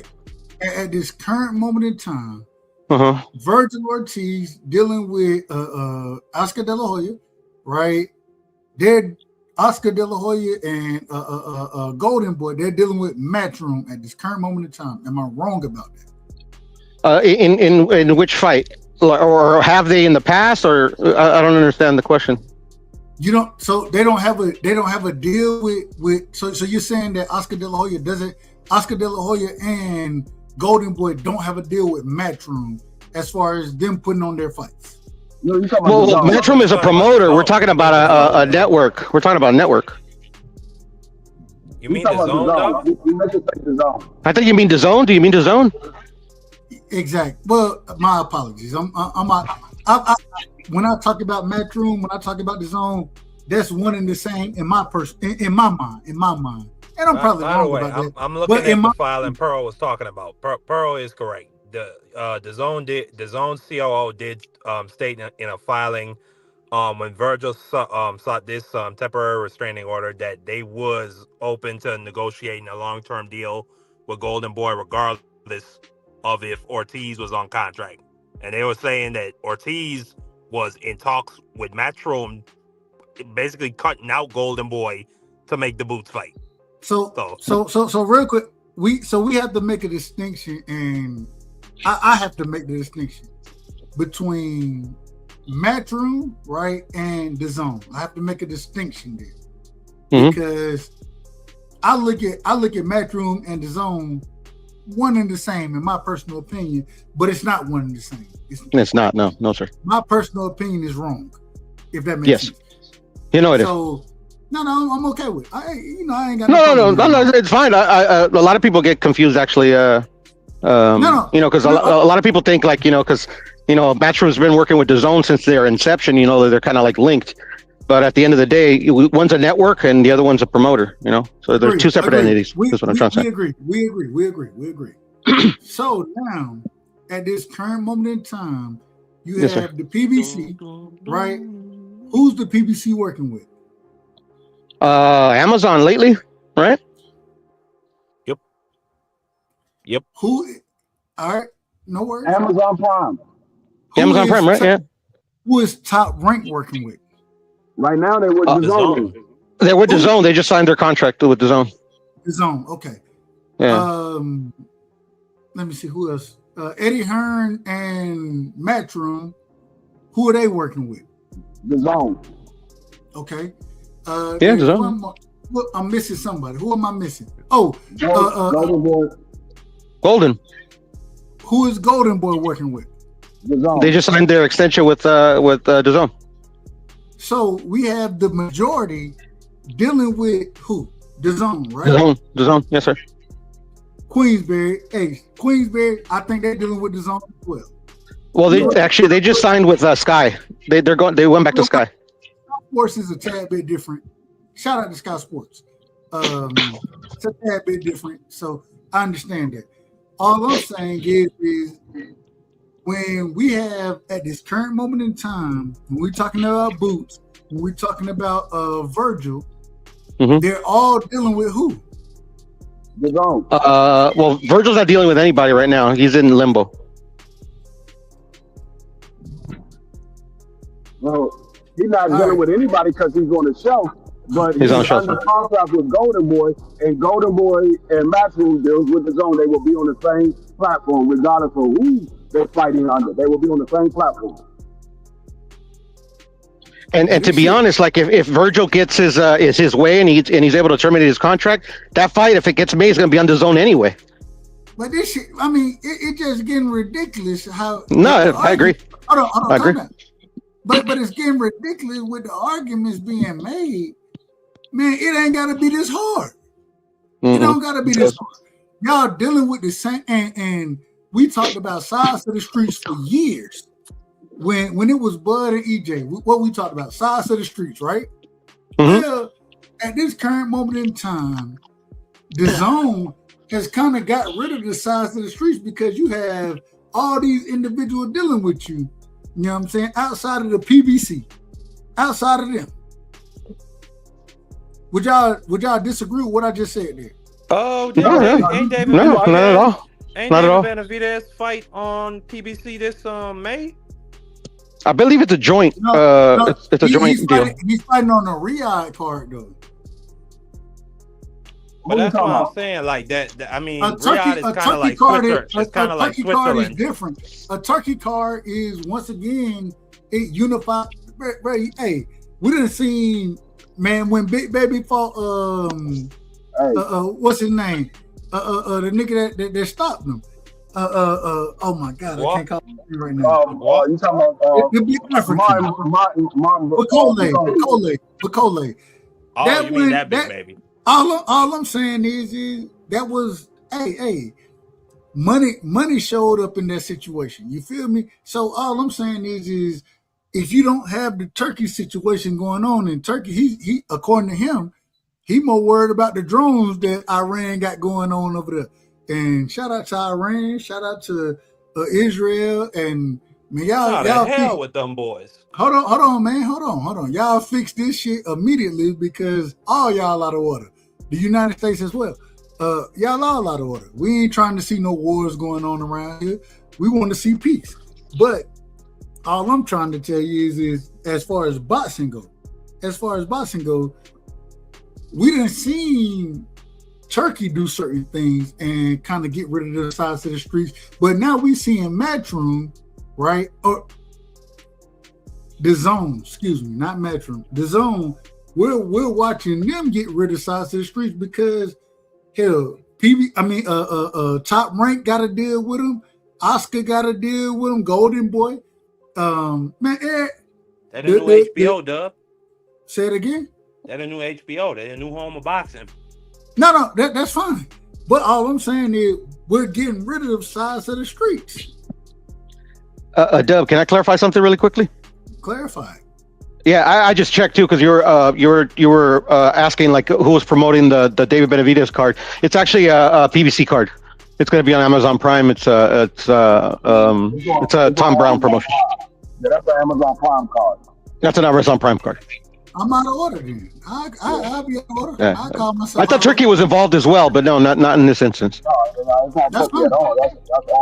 That's all Amazon Prime. It's PBC and Golden Boy on Amazon Prime. Yeah, PBC Golden Boy, correct. Yeah. How much the pay-per-view costs? I think 80, 89, something like that. 75.99. I'm buying it. It might be 79.99. Something like that, yeah. 79, something like that. All right. And I'm pissed because I want to see that fight. I might have to buy that fight. I was hoping that it would be on the zone. So and we talking about Zerto. We talking about Zerto, correct? Yeah, Zerto and David, Munguia, Resendiz, Duarte. Yep. Damn, bright and early in the morning, Doug. You got Monster Nui versus Junto Nakatani. They're fighting in the morning? No way. No, they're not They always fight in the morning. They always fight around 7:30. No. In a way or the PBC card? In a way. Oh, okay. My bad. I got confused. I was about to say that's the Inouye fight, but yeah, for sure. I got confused myself. I'm not for I'm done buying some of this stuff. He fighting Nakatani. Yeah, hey, that's a good fight though. That's a good fight. Yeah, excellent fight. I love that fight. I got Inouye winning, but I think Nakatani for to give him everything and then some. man, Nakatani can fight. That brother can fight. Huh? I love. He's a good I fighter. think he's gonna stop Nakatani. Yeah, I think it's, yeah. I'm a Marky on that one though, but he is a good fighter. No. I picked Inoue to win the fight. I'm just saying. I think Nakatani. You see that last fight Nakatani had against that straightforward Mexican? No special effects, straight up and down. Nakatani ain't no, Nakatani can box, he can fight, he can slug. No. I'm not saying Nakatani straight up and down. I'm talking about the Mexican he fought. That dude was just a straight volume puncher. No, Nakatani was getting gassed. The problem with Nakatani is he get hit way too much. Yeah, his defense lacking. Yeah, I agree with you. I don't think it's that. Like, he showed some really good skills in them first 3 rounds. Then he got gassed. But the problem was just so consistent. Hold on, but the problem coming is forward, always being in his face. The problem with Nakatani is the nigga, and no disrespect, that man. He's not a nigga. Jesus, well, he's not a nigga. All right, my apologies. It was a figure of speech, Marky. But man, the brother, he for him to be fighting at what I think the fight is at 122, maybe 120. I think it's 122. He's so long for the division. 126, 122. Not, I said 122. You said 122. I think you said 126. I'm about to say, that man scared to go to 1. No, I said 122. I said that he's so long for the division. You know what I'm saying? He's a longer, rangier power fighter. You know what I'm saying? I think that gives Inoue a lot of trouble because Inoue ain't nearly as long as that man is as far as reach goes. And if I can keep you at the end of my punches, man, I can land some shit. But man, the boxing ability of Inoue, man, is so impressive. If you go watch him, the way he used feints, the way even when he done been hurt multiple times, knocked down multiple times. Well, I ain't gonna say that jab, dub. Man, but it's so hard to get that jab going against a longer fighter, right? It's harder to get that jab going. They have similar reach, Dub. They have similar reach, Dub. Going into the cool boy fight, but he seemed to neutralize it, Dub. I thought. Hold on. Go ahead. Go real quick, Piro. What's the reach? What's the reach information? They're like half an inch difference. The difference between them is a couple inches in height. What's the reach is a half an inch difference. Nakatami got a 68.5, and I mean, I said Nakatami. Inoue got a 68.5. Nakatami got a 69. Okay. Yeah. The height difference is 2 inches. It seemed like Inoue reach should always be shorter than what it is. But hey, I ain't got no problem with it. All I'm saying is, man, the way Inoue uses feints, the way he closed the distance, the way he kind of, man, he forced you to do certain things in fights. You know what I'm saying, bruh? You better keep that stick out there continuously and be on the back foot early in that fight. And then if you're gonna drop the hammer. But don't allow that nigga to catch your ass, because if he catch you, you're gonna be out of order. And hell, we gonna be talking about you, and we're gonna tell you, well, that nigga, he was asleep in this round right here. And shout out to, hey, you know, we gonna call it like we call it. Y'all go ahead. I'm gonna switch devices, Dub. I'll be right back. Take your time. I think the best chance Nakatani got would be to push Inoue back and have him up against the ropes, where he could be in a position where when Inoue tried to counter, because Inoue had his flaw, and you saw it in the Luis Neri and against that Mercado dude.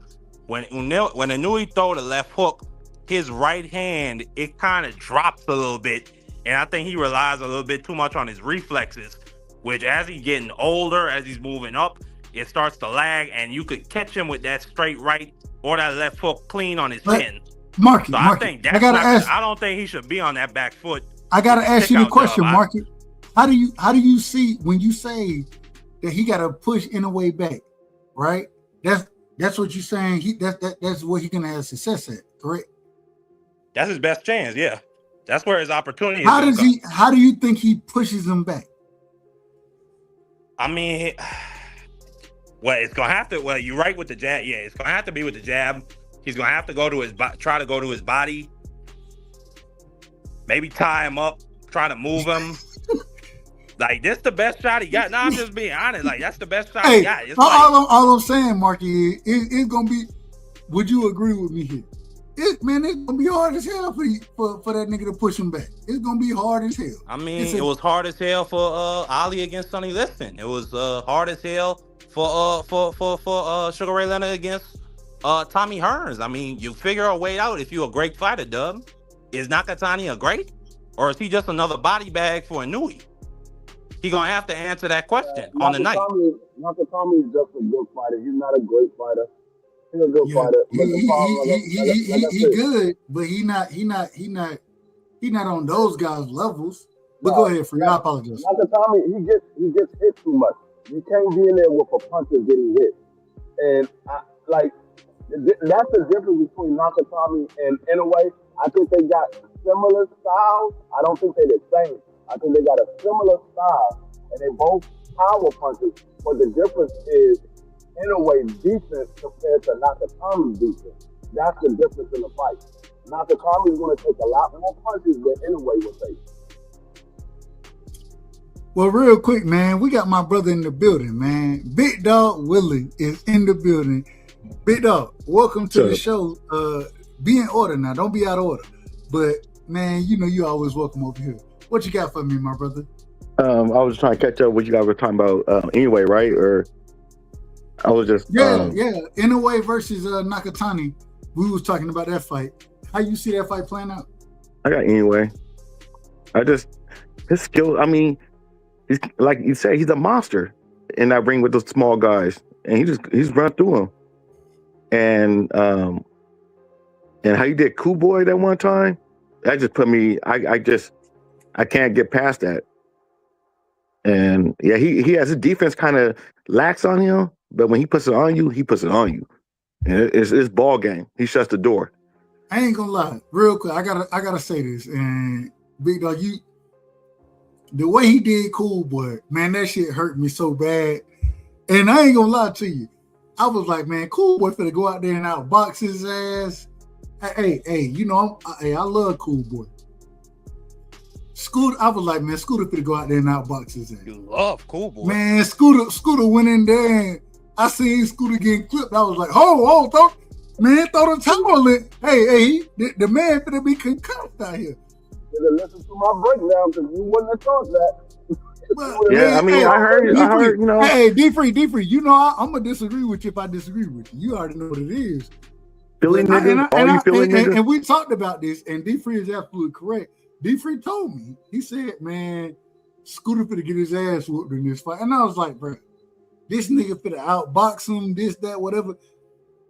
Man, I was always. Yeah, I heard that too. I heard it. Oh, yeah, I'm going to say, I'm going to be very honest. Us niggas did not think that was going to happen like that. I didn't think it was going to happen. That boy got his ass whooped. Free literally he told me. He got his ass whooped. That was a cold ass whooping. Free told me. Free was like, all right. The nigga, he probably going to get stopped. It may be a decision, but he probably going to get stopped in the late. I haven't seen an Asian dude whoop a nigga's ass like that since Bruce Lee. That was an ass whooping. The problem with Cool Boy is I thought it was going to be one of the best fights. Hold on, y'all. I'm be really honest. Hold on. Calm down. Let Free finish. Go ahead. The problem with Cool Boy. I can't hear Free. My bad. You're kind of down. Man, hold on, man. Wait. All right. Can y'all hear me? I can hear you, but we can't hear D-Free. I can't hear Free. I can hear Free. I can hear him. All right, Free. Go in and come back out, Free. Because they say they can't hear you. I can hear you fine. You crispy to me. You sound muffled. It sound muffled though.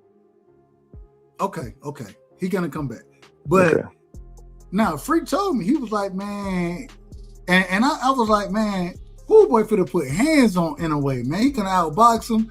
He gonna change angles on him, this, that, whatever. That nigga got clipped and ended up on the ropes and shit. I was like, oh Lord. No, Dub, it was Dub more. It was more than a clip. He was getting his ass whipped the whole fight. I'm surprised it went as long as it did. All right, real quick. Testing 1, 2, 3. Free. Yo, y'all tell me if y'all can hear Free. Can y'all hear him? Yeah, I can hear him now. Yeah.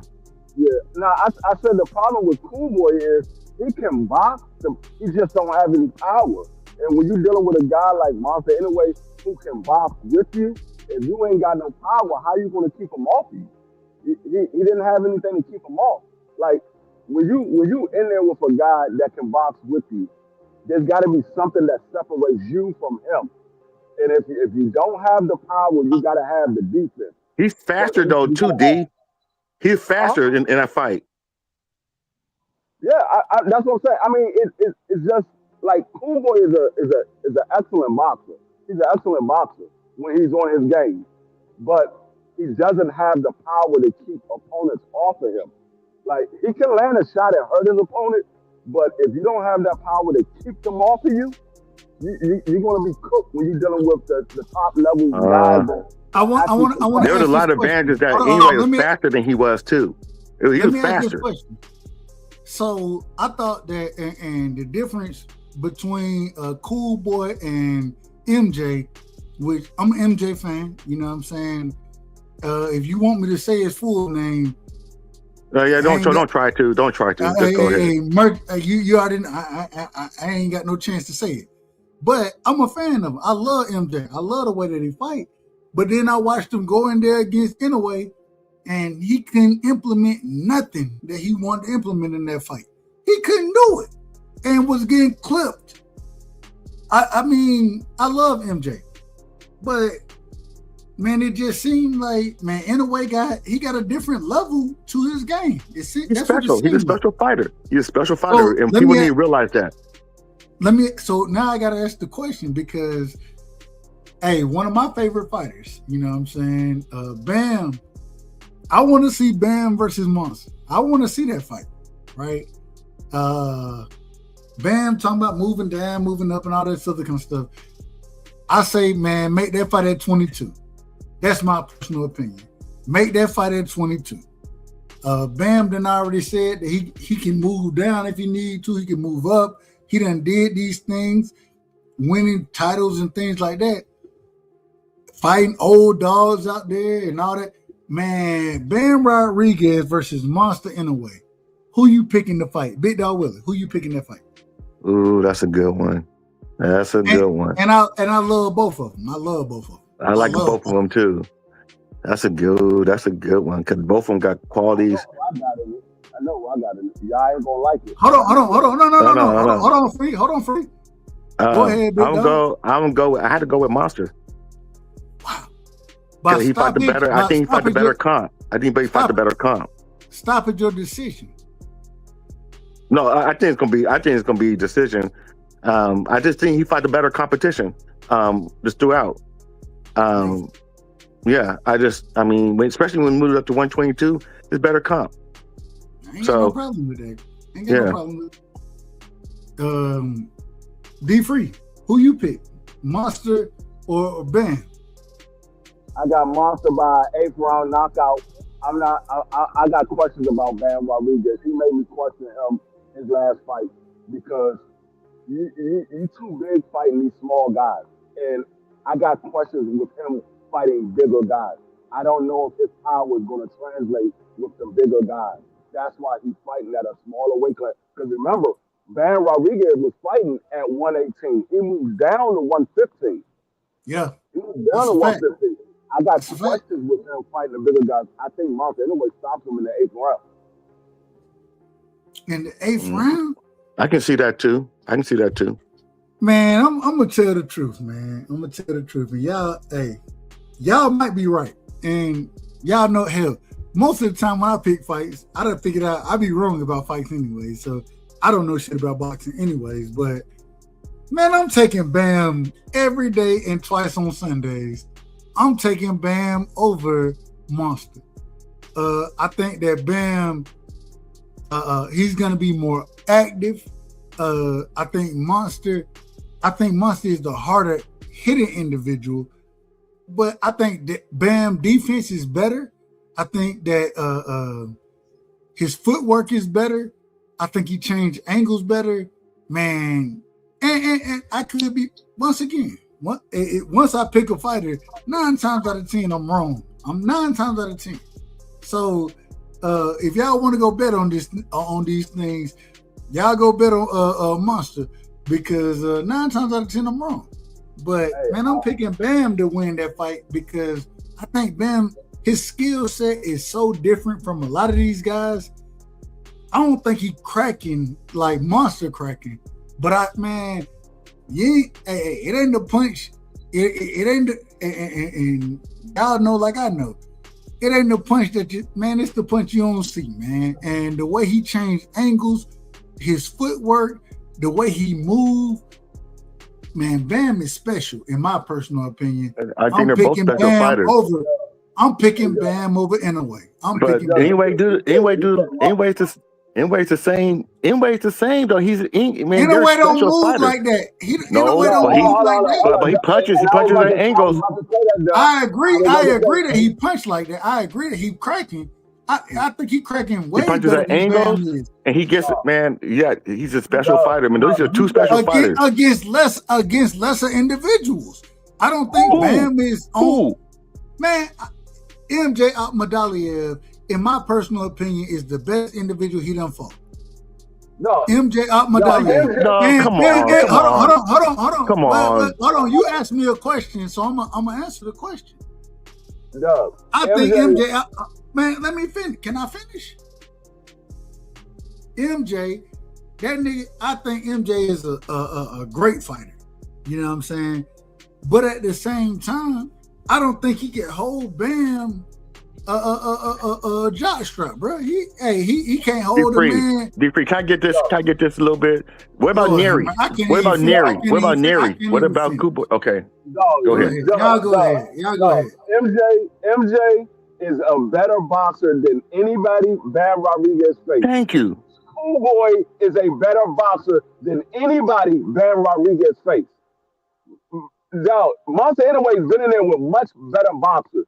You saying you believe that Bam Rodriguez moves better in the ring than Monte Inoue versus whom?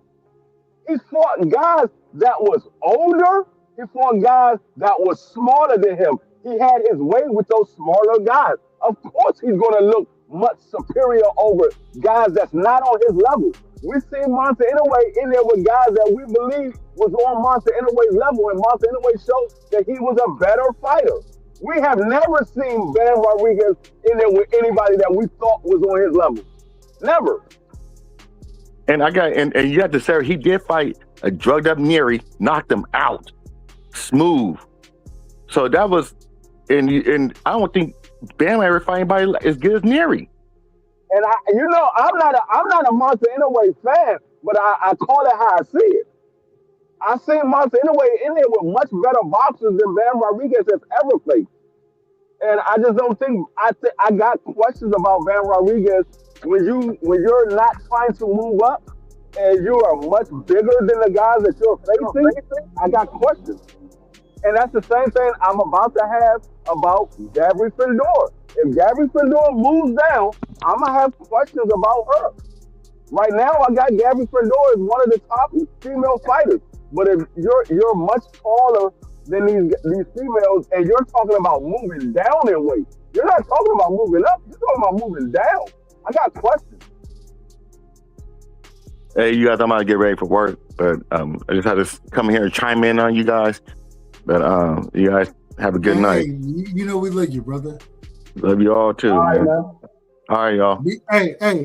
Be safe out there and keep everybody in order as far as what you got going on. Respect. All right. Love you, brother. I love you too. Y'all see y'all later. All I'm saying is this. Be free. This is what I'm trying to tell you right here. And I gotta call you out of order. You out of order. So hold on. Let's do it this way. Stephen Fulton, right? We think Stephen Fulton is a great win for Monster. We agree. Don't we? Yeah. Stephen Fulton was a champion at what division? When at 26. Correct me if I'm wrong. At 22. No, he was a champion at 26 as well. You said he was what? He was a champion at 22. No. No. What I said is he was a champion at 26. Oh yeah, 26 years old. Yeah. No, not 26 years old at the weight class. But that has nothing to do with when Monster fought him. Monster fought him at 22. That's what I'm saying.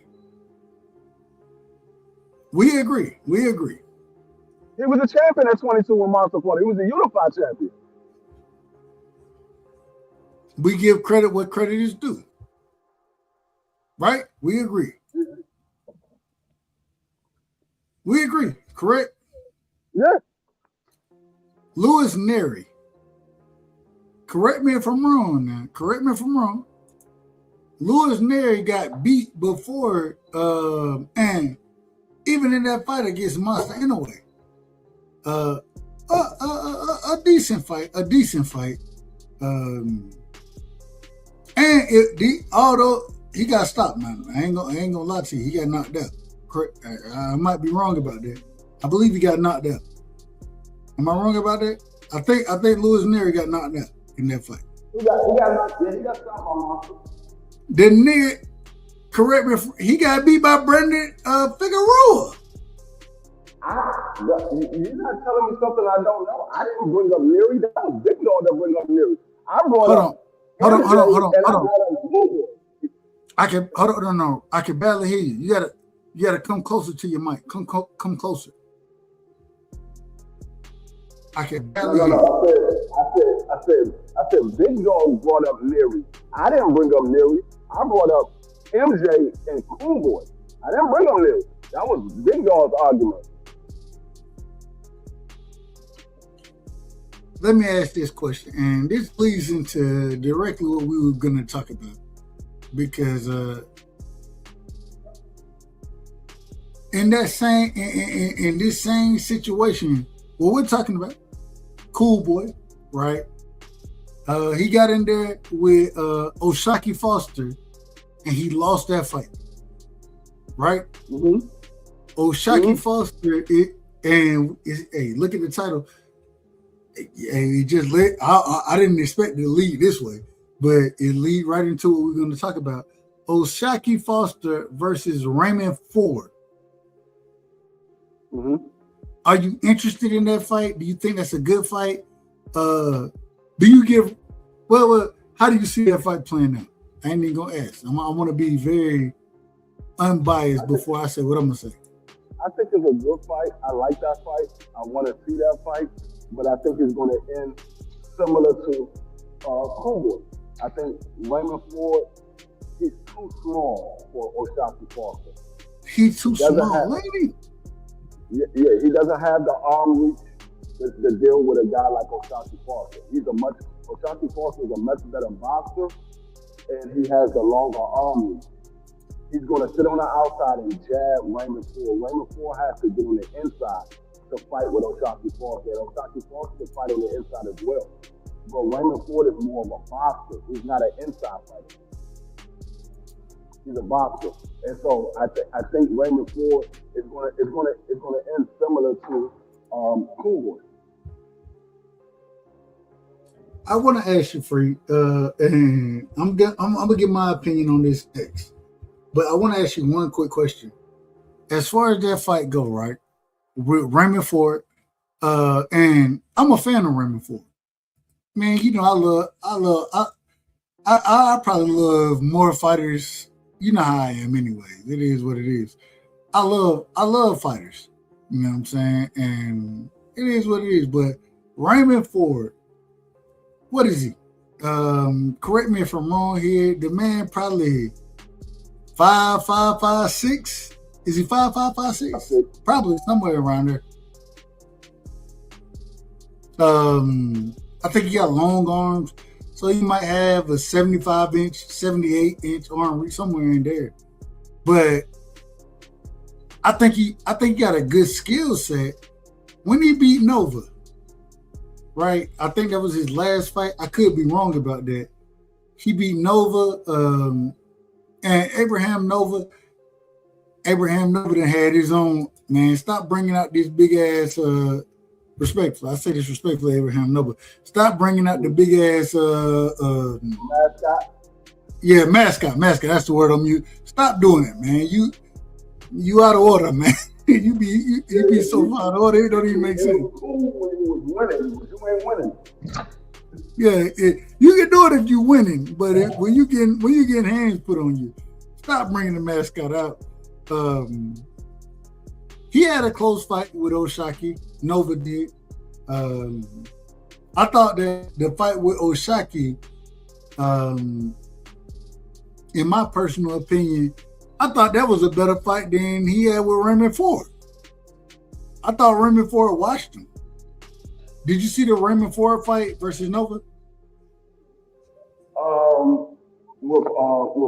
With Nova? Yeah, Nova. No, I didn't. I might. Oh, you cut out. That fight happened a while ago, so I can't remember exactly how it went down. I gotta go back and watch it again. Well, all I'm saying, I thought,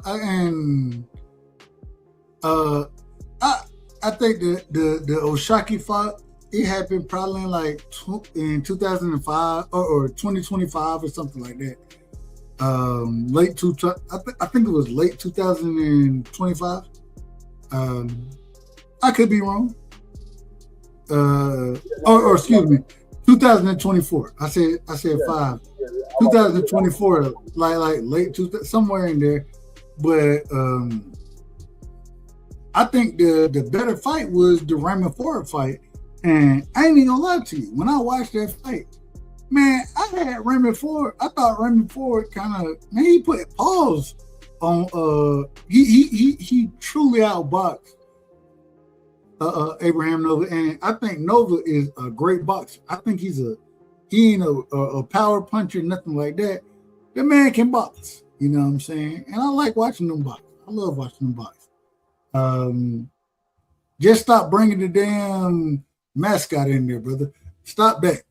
But at the end of the day, I think, man, Raymond Ford, I think he a great boxer. I just don't think he got power. And when he gonna be fighting somebody like Oshaki Foster, man, I think everything is against him in that fight. Size, distance, range, power. I'm gonna tell you what did it for me. What did it for me with Raymond Ford. Yes, he had a good fight with Nova. I'm not going to use the triangle theory because he might have had a better game plan than Oshaki had. I think Shaki, he got more to win in this fight. He got more to prove in a win in this fight than Raymond Ford has to prove. Raymond Ford is just fighting somebody else's fight. He's being a guinea pig for somebody else. Oshaki, he got to go through Raymond Ford to get the fight that he wants. So I think he got more to fight for than Raymond Ford does. But what really did it for me with Raymond Ford was that Nick Ball fight. There's no way in the world Nick Ball should have won that fight against Raymond Ford. If you're the guy that everybody say you are, there's no way Nick Ball should have won that fight. Hey, Nick Ball a dog, bro.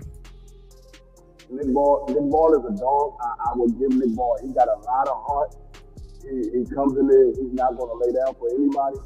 But if you're the guy that everybody says you are, Raymond Ford, you should have won that fight. You should have won that fight. But when he even in that fight, and I think that fight happened 2 years ago or something. Yeah, but even in that fight, man, Raymond Ford went in there against a puncher. Nick Ball, that's what he is. He a puncher. You know what I'm saying? Nick Ball ain't no puncher. Nick Ball punching out there. No, he don't. Nick Ball is known for his boxing. He's not known for punching. Man, Nick Ball ain't no motherfucking boxer, bruh. Yo, go look at Nick Ball's resume. He's not no puncher. Nick Ball go out there against guys that. I didn't say boxer. I meant to say he's known for his dog mentality. He will go in there and mix it up with anybody. He's known for his dog mentality, but he's not no puncher. Agreed. All right. Let me rephrase it. He's about as much puncher as Cool Boy. Nick, the nigga want to slug it out with you, bro. He wanna he can take a punch. he not a knockout artist. When I say a puncher, I'm not saying he a knockout artist. I'm not saying that. I'm saying that he not gonna out. You tell me who Nick Ball gonna outbox, right? That ain't his game. He not gonna outbox individuals. I got one. And so he go ahead.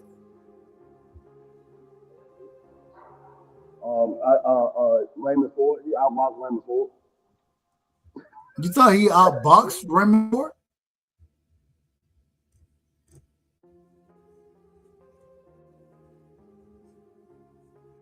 Hold on. Did you say you thought he outboxed Raymond Ford?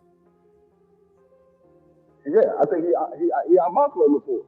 He didn't hurt Raymond Ford. I don't recall him knocking Raymond Ford down. I think he might have got a knockdown in that fight. No. I don't think Raymond Ford got knocked down in the fight. And I might be wrong about that too. Yeah, this shit was so long ago. But I don't think he got knocked down. Yeah, that's better. But say it again? I would say yeah, he did outbox Raymond Ford because he won on point.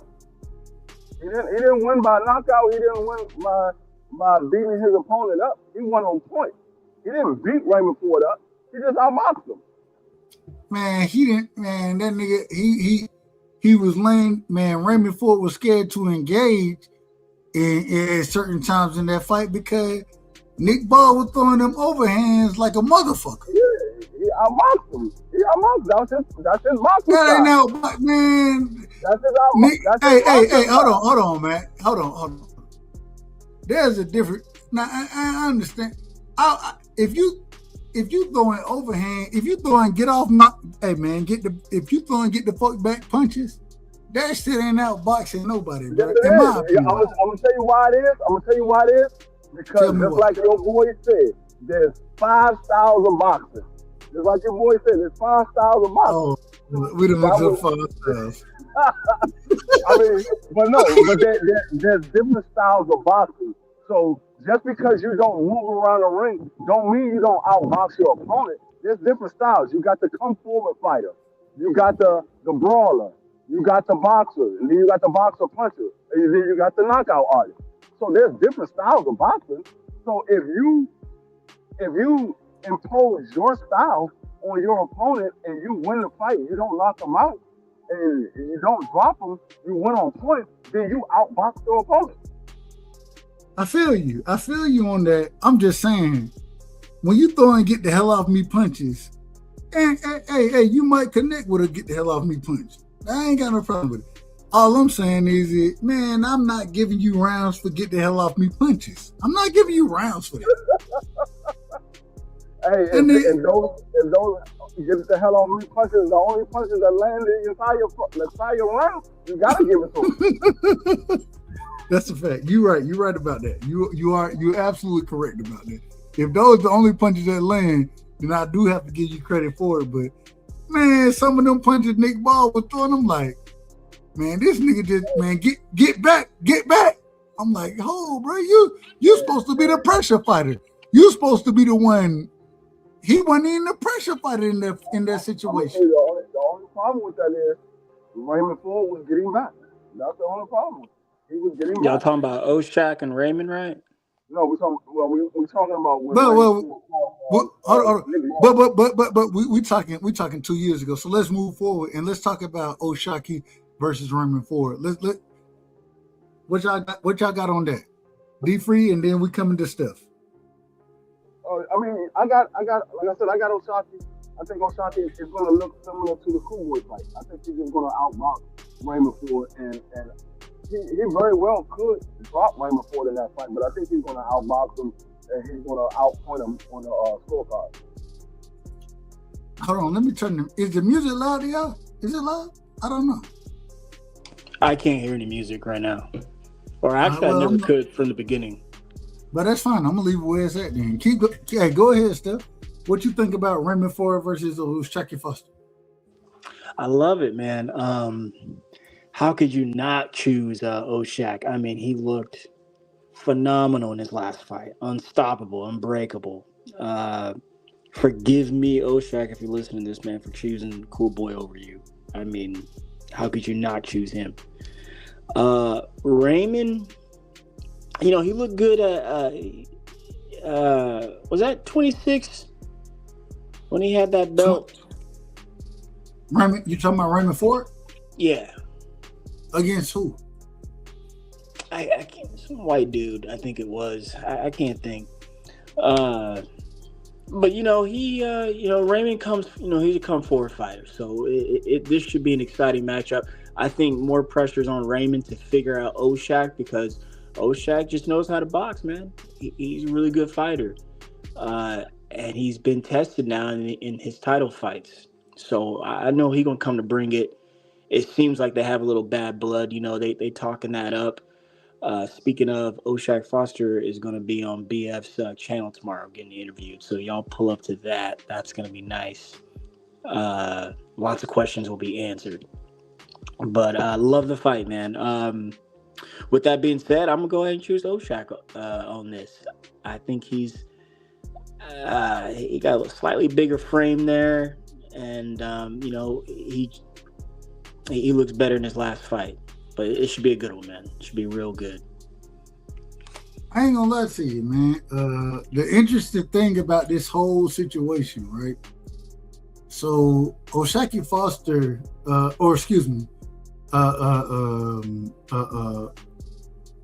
damn, what's the brother name? Raymond Ford. Raymond Ford, excuse me. Raymond Ford got a decision, right, against Abraham Nova. Correct me if I'm wrong. I think I'm right about that.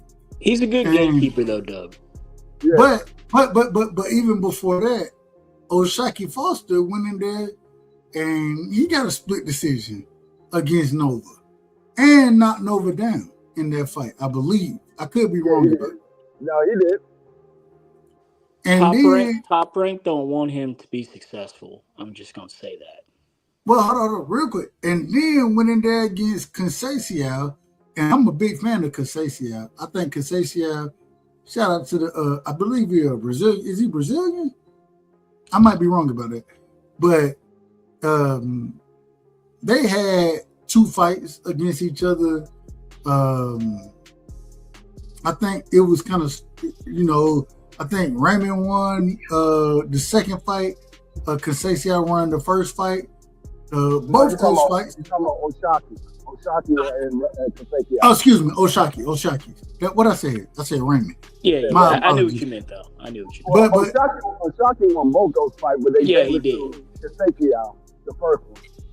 And then he went in there, and when he put hands on, and I think he peaking right now. When he went in there and put hands on Cool Boy, now mind you, Cool Boy coming off of a knockout from a Monster. Okay, I understand that, but man, he went in there and outboxed the shit out of Cool Boy, and it ain't like he just beat him up. He just outboxed the man, and I didn't see that happening. I didn't see it happen. So he's not coming off a knockout off a Monster. He's coming off a win over Brandon. Figueroa. But Brandon Figueroa, I mean, come on now. Nah, let's not do that. Hold on, wait a minute. The man had already beat Brandon Figueroa, right? Then and shout out to Cool Boy. I'm a fan of Cool Boy. That man had beat Angelo Leo, went and fought Figueroa, had a close fight there. Went out there, put hands on what's the nigga name? Roman. He put hands on Roman. Daniel Roman, yeah. Roman, yeah. LA. Then went in there and got his ass whooped against a Monster, but came back against what's the Mexican brother name? I think he came back at Figueroa at a bigger weight. No. Before he fought Figueroa, he came back against Was it Ray? No. It wasn't Ray Vargas, was it? Castro. Was it Castro? Carlos doing that thing to me again. Hold up. I think it was Carlos Castro that he came back against. I could be wrong about that. Don't judge me on it. If I'm wrong, hey, y'all do, yeah. Hey. Actually, let me refresh too, Dub. And then, because I can't hear go you. ahead. 1 second. 1 second. That's fine. I'm gonna keep talking anyways. And then he came back, rematched Figueroa, fought Figueroa in a different way when he had to fight against Figueroa the first time. I was like, bro, this is the worst way you can fight this man. You fighting in the pocket and doing shit that you shouldn't be doing. And then what did he do? He came back and he avenged himself. Avenged. Oh, hold on. I got my brother Steph back in the bed. Hold on. Yeah, Steph, are you there? Yeah, I can hear now, and the music too, and it's fine. My apologies, but all I'm saying is after Cool Boy got beat down, respectfully, by Monster Inouye, came back and he did his thing. And then when he got in the ring with O'Shaquie Foster, he didn't look like he deserved to be there. I'm just telling the truth. I think O'Shaquie Foster is better than a lot of people give him credit for. Go ahead, Steph. I apologize. I agree. I agree. I've chose against both of them before, and have been wrong. That was a really good fight on paper, but Cool Boy didn't come in, man. He came in overweight, blowed up, and got his ass whooped so bad he didn't even want to be in there by the 4th round. In fact, first round he got straight right, or it was straight left. It was straight right, I'm pretty sure, straight to the dome, and he didn't want to be there. It was over. You said something about Conceição. Conceição, all right, I like Robinson Conceição. I like him. I think he can box. He's a really good boxer. He fought somebody. It might have been Shakur, but I'm pretty sure it's before that where he was. He lost to Shakur though. He lost to Shakur. Yeah. He looked way fresher and better. His legs looked better, and then about the time he got to O'Shaq, he looked like Father Time got him. I was like, man, he fell off a cliff. I was like, what is this? And then they fought the second time, and he still looked it almost the same way. But did he win the first fight against O'Shaq? I think he won the first fight. They robbed O'Shaq, man. He did not win that fight. That was bad. Like I said, Top Rank, they don't want him to be successful. Ever since he signed with them, they act like he doesn't even exist. It's crazy. And the best fight I think he ever had? Who's this? When what's the nigga name? What's the nigga, the tall Mexican dude who be throwing uppercuts? You talking about Espinoza? No, not Espinoza. Oh my God. Any what other weight, guy call his what name? weight class? I think they was fighting at probably 30 at the time or somewhere around there. Man, damn, I can't think of his name. Man, he tall, he long, throwing uppercuts from across the ring, man. The uppercut was Navarrete, are you? Navarrete, that's his name. Ray Sanchez, Ray Vasquez. I forget, but the first no. Navarrete. He's not tall. I could be wrong. Right. I could be wrong. Man, Navarrete tall as hell. No, he's not. He's like. Well, okay. I know what you mean. I mean, for his size, to be fighting that. Frankly, he should have been at 35 2 years ago, man. No, man, that's a big dude, bro. Whatever. But I think when they fought, and y'all don't quote me on this, I could be wrong. I think they fought at like 26 or something when they fought, and so Ray Vargas. Yeah, I'm talking about Navarrete. 1 second though, I'll be right back. Hold it down, YouTube up. When Navarrete was throwing them uppercut, it was a draw in the fight. It was a draw, but I don't know. I thought that was the best fight that I ever seen from Robinson Conceição. I had him winning the fight. My bad. I thought you were talking about somebody else. No, I was talking about Robin Constantia. But no, hell, you know I'm out of order anyway. It don't matter, Piero. What you got for me? Talk to me. I don't even know what we're supposed to be on right now. Give me 1 minute, Dusky. Well, fuck it. I'm gonna just keep talking. I want to talk about this. Boots Ennis versus not Virgil Ortiz, Xander Zayas. Yeah, I want to get back on that. Who did you choose, Doug and Pero? As far as the fight go, who I picked to win? Yeah, I picked Boots. I'm picking Okay. Boots every day and twice on Sundays. for sure. But my problem is I don't even think Boots should be in this fight Why is that? because I think that a Josh Kelly fight, right? What's the other? Who the other champion right now? At because it's two other Fundora, champions. Josh Kelly, and Xander. Fundora, one of them, man. Go get man. This man is a unified champion. And I don't know, what is he? 22, 23, 24 years old, somewhere in there. This man is a unified champion. Man, collect them other belts and then go unify. Well, Fundora was already busy. Josh Kelly just won the belt, and the only one that was available is Boots, and it's a good fight. It's a pretty good fight for both men. Real good fight. Man, give me Josh Kelly and Boots, and then y'all go unify. Give me Fundora. See, and this other thing, I ain't gonna lie to you. These niggas don't want to smoke with Fundora, man. I don't think they want smoke with Fundora. I don't Matter think so of fact- either. Matter of fact, hold on, real quick. You know how Fundora moving out here? How's that? He moving like this right here. This how Fundora talking to their ass. Bitch. Mantis in this bitch. Wash the Chevy doors. Mama, I saw Jesus. Get low with it. Whoop a bitch. Whoop a bitch. Whoop a bitch. I turned around and I spot the nigga. Pretty Ricky, baby, grind on me. Wish a bitch.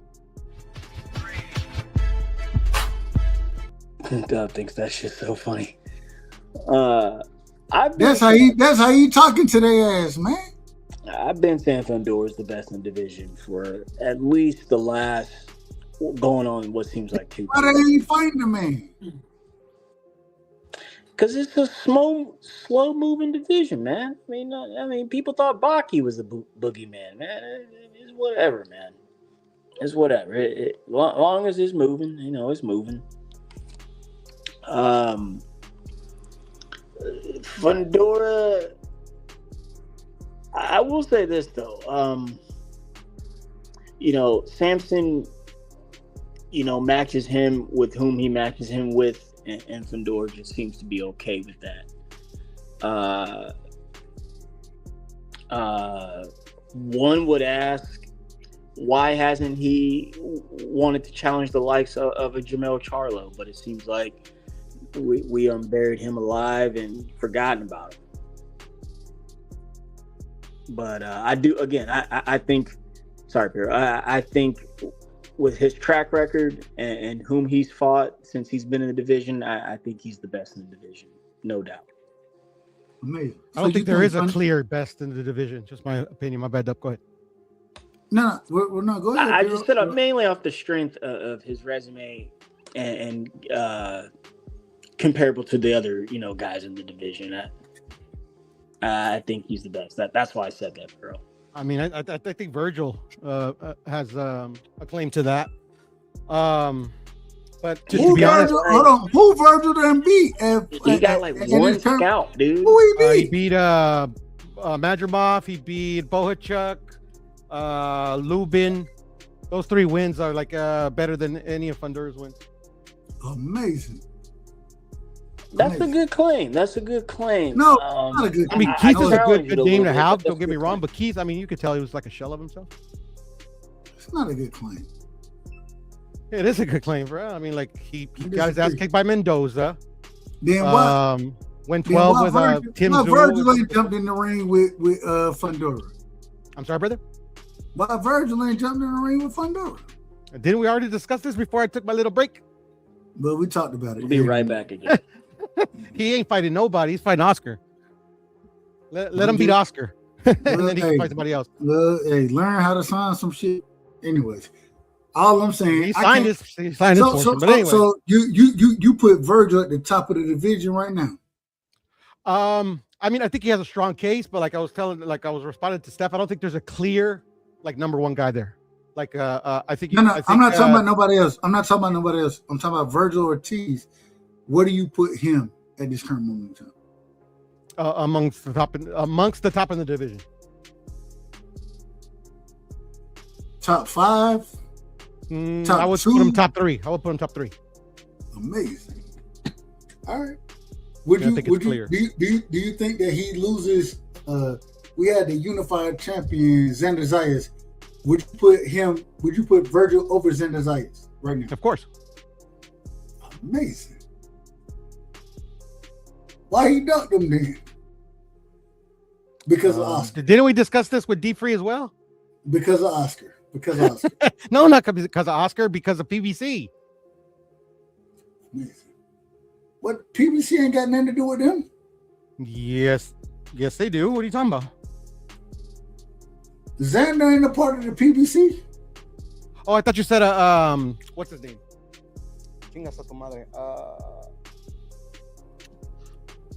Who thought I said? Fundora. I thought you meant Fundora. No, I didn't say. No, I said. Why do you say that he dug Zayas, brother? Because Xander would say, "Hey, he said I'll fight you. Come to Puerto Rico. I'll fight you in Puerto Rico." Okay. And how is that a duck? Because that man said, "Nope, not coming there." Okay. And then make the fight. That ain't ducking. How is that a duck though? Like literally like. That's not ducking. I mean, no, I don't think so. You're not a champion, and a unified champion saying, "Man, come to where I'm at and fight me." Okay, you take that fight. You take that immediately. So when they were at the negotiation table, Virgil, I don't know nothing. not Virgil, but Oscar De La Hoya said, "No Puerto." No, how do you not know about that? You're calling him a duck. Well, what Oscar De La Hoya said? What did he say? No, what I was trying to say is that like I don't know how you can. No, that's the question I was asking. So when they were at the negotiation table, Oscar said like if it's in Puerto Rico, no fight. That's a fact. No, I'm asking you because you're the one that's claiming that. I don't know what Oscar said. Okay, then please refrain from calling fighters ducks. No, I'm still call. Man, I'm gonna call anybody what I want to call. Oh, okay, so you're just gonna throw out like. Hold on, wait a minute. Now you out of order. Right. Now you out of order. Steph, you are a horrible human being, bro. And you should be institutionalized. See, and that you see. Hey, we just throwing out labels. We just throwing out labels with no backing. I can do it too. Now we got it. You smoke crack, don't you? You smoke crack, don't you? Look at me, boy. Don't you smoke crack? That's are you trying to say like there's rules for me and not for these? Is that what you're trying to say? No, what I'm saying is that at the end of the day, if you're gonna be you catching any fight you can catch, why would you sit here and not make a fight when we done seen Boots in this situation? Boots making the fight, right? Xander Zayas making the fight with Boots. Well, why Virgil didn't go make the fight? And you're gonna blame Oscar? I understand. No, I'm not blaming Oscar. I'm not blaming Oscar. No, that's exactly what you're doing. No. I'm just debunking your claim that somebody ducked somebody else. Okay, then why didn't Virgil make the fight? If you're not blaming Oscar, according to Dub Right Side. No. Hero, you get cooked and you talk over people, man. Go ahead. Hero, if you're not blaming Oscar, why didn't Virgil make the fight? All right, are you gonna let me answer my question the way I'm gonna answer it? That was a question, brother. I'm on mute. All right. Okay. So I'm not blaming Oscar. You said that he ducked Xander Zayas because they offered him the fight, and he said come to Puerto Rico, and they said no. And then I told you, so that's what actually like stalled the fight out, is that when they were at the negotiation table and they said, okay, we're going to offer you this fight, but it's going to be in Puerto Rico, and Oscar De La Hoya said no, and you said I don't know. So if you don't know what happened at the negotiation table, how is that a duck? You literally said I'm not gonna blame Oscar, and then blame Oscar. No, I said I'm not blaming Oscar. No, You're the one that brought I just Dub. said that. Dub, I you just brought said up that. Oscar. You brought up Oscar. You just blame Oscar. I did not blame Oscar. Okay, who are you blaming then? Who are you? I'm not blaming anyone. I asked you a Amazing. question and you answered it. Amazing. Okay, Dub, let's make it simple. Did I ask you a question? What question did you ask me, Carol? I asked you, did De La Hoya say if it's in Puerto Rico, there is no fight? And what did So you you're say? blaming Oscar. No. What did you say? You're literally What did you pulling say? Oscar No, into I'm not. this. Go ahead. I asked you a question. And what did you say? What did you answer? What was the question? That the fight fell through because Oscar turned the fight down because it was going to be in Puerto Rico. I asked you this question. What did you answer? I don't know. I don't remember. You said, yeah, that's exactly what you said. I don't know. And then I told you, how can it be a duck if you don't know what happened? But the problem is even then, okay, it's interesting that I'm very consistent because, like I told you then, I don't know what happened there, and then I just said it then, and you were the one that blamed Oscar De La Hoya. I did not blame Oscar. I did not blame Oscar De La Hoya. You just did. No, I did not.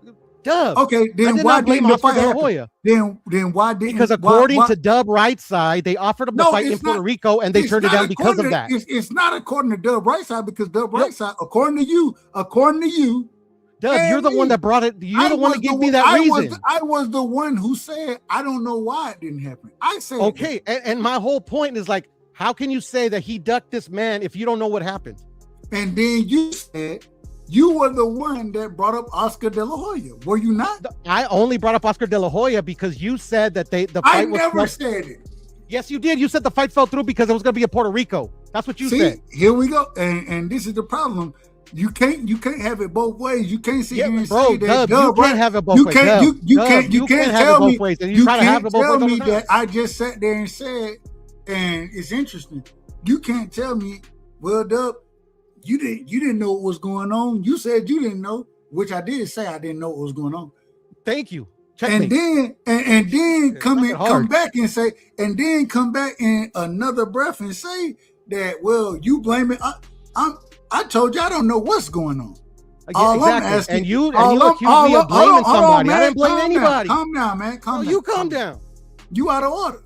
You're out of order, Dub. You put a word in my mouth. Well, it's my show, so I'm gonna be out of order. Okay. Well, that's something different. All right, let's move on, because like you don't like to get cooked. No, we're gonna finish this.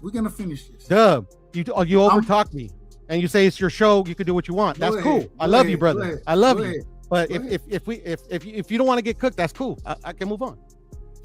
Well, you're wrong, and I'm not wrong. You haven't cooked me on anything, bruh. You're the one that said that Virgil ducked the fight because it was going to be in Puerto Rico. I proved that you don't know what happened. So like literally, how can you call it a duck? That's why I was saying that. That's why I made that joke and said Steph is a horrible human being and he should be hung by his pinky toes and let all of his blood out. I was just talking shit. I was like literally slandering Steph Brown for no reason, just how you're slandering Virgil for something that you know nothing about. That was my whole point. So, my question is,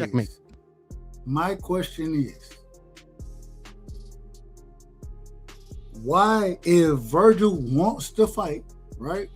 And me and you, correct me if I'm wrong, we're both saying that Oscar De La Hoya is the one stopping the fight. We're agreeing on that, correct?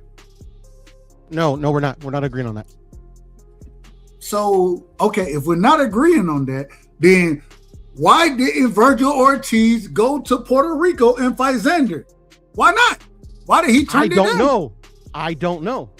Man, you out of order, man. And now Bruh, you like you out of- literally, all right, it's all not right, that it's hard fine, to say it's I fine, don't it's know, fine. Dub. It's Dub, fine. It's fine. not No, hard no, to it's say I fine. don't know. You No, said no, it no, no, it's like fine. 10 It's seconds fine. ago. I ain't got no problem. It's fine. It's fine. Mr. Chapman, welcome to the show. Nah, I'm not cooked at all. You out of order. But Bruh, welcome to the show. you- No, you- calm focus down, on- calm down, Pero. Calm down. Mr. Chapman, welcome to the show. You know it ain't nothing but love and respect. Man, what you got for me tonight, Mr. Chapman? Talk to me. Hey, I just came in on some. I don't even know what's going on, but I do know that there was a fight that was negotiated or talked about, but didn't go through. I don't know how come it went through, but now we got another fight, and that fight, hopefully, will be a hell of a fight, man. It will go to give people the proper respect that they do, that they deserve, man. I just wish we can get these people, whatever the reason it is, in the ring with one another. Because too many times we got people talking about things that could have been, should have been, would have been, but don't get to get done. Now we get a fight where we got somebody in the ring with somebody else that they should be in the ring with. And we just hoping that, it can produce a moment that maybe gives us a possible rematch or a possible trilogy. Now, I'm pretty sure and I'm fairly certain that if Boots wins, there will be a rematch enacted. So we should definitely get another one. Whether we get a trilogy, that's to be remain to be seen. But for all intents and purposes, man, I think boxing is winning with this. Unfortunately, whatever's going on between Virgil and his promotional company and his manager, I think a lot of that is affecting the way he's able to move and operate in that ring. He need to get that taken care of and situated before I think he can ever get back into the ring. Because those two people, they make the decisions on where he go, unfortunately. So they got to get on the same page, or they're going to have to find a different page to go somewhere. And hopefully we get more fights going forward where we can see people hop in the ring that should be getting in the ring. So that's where I'm going to open up with.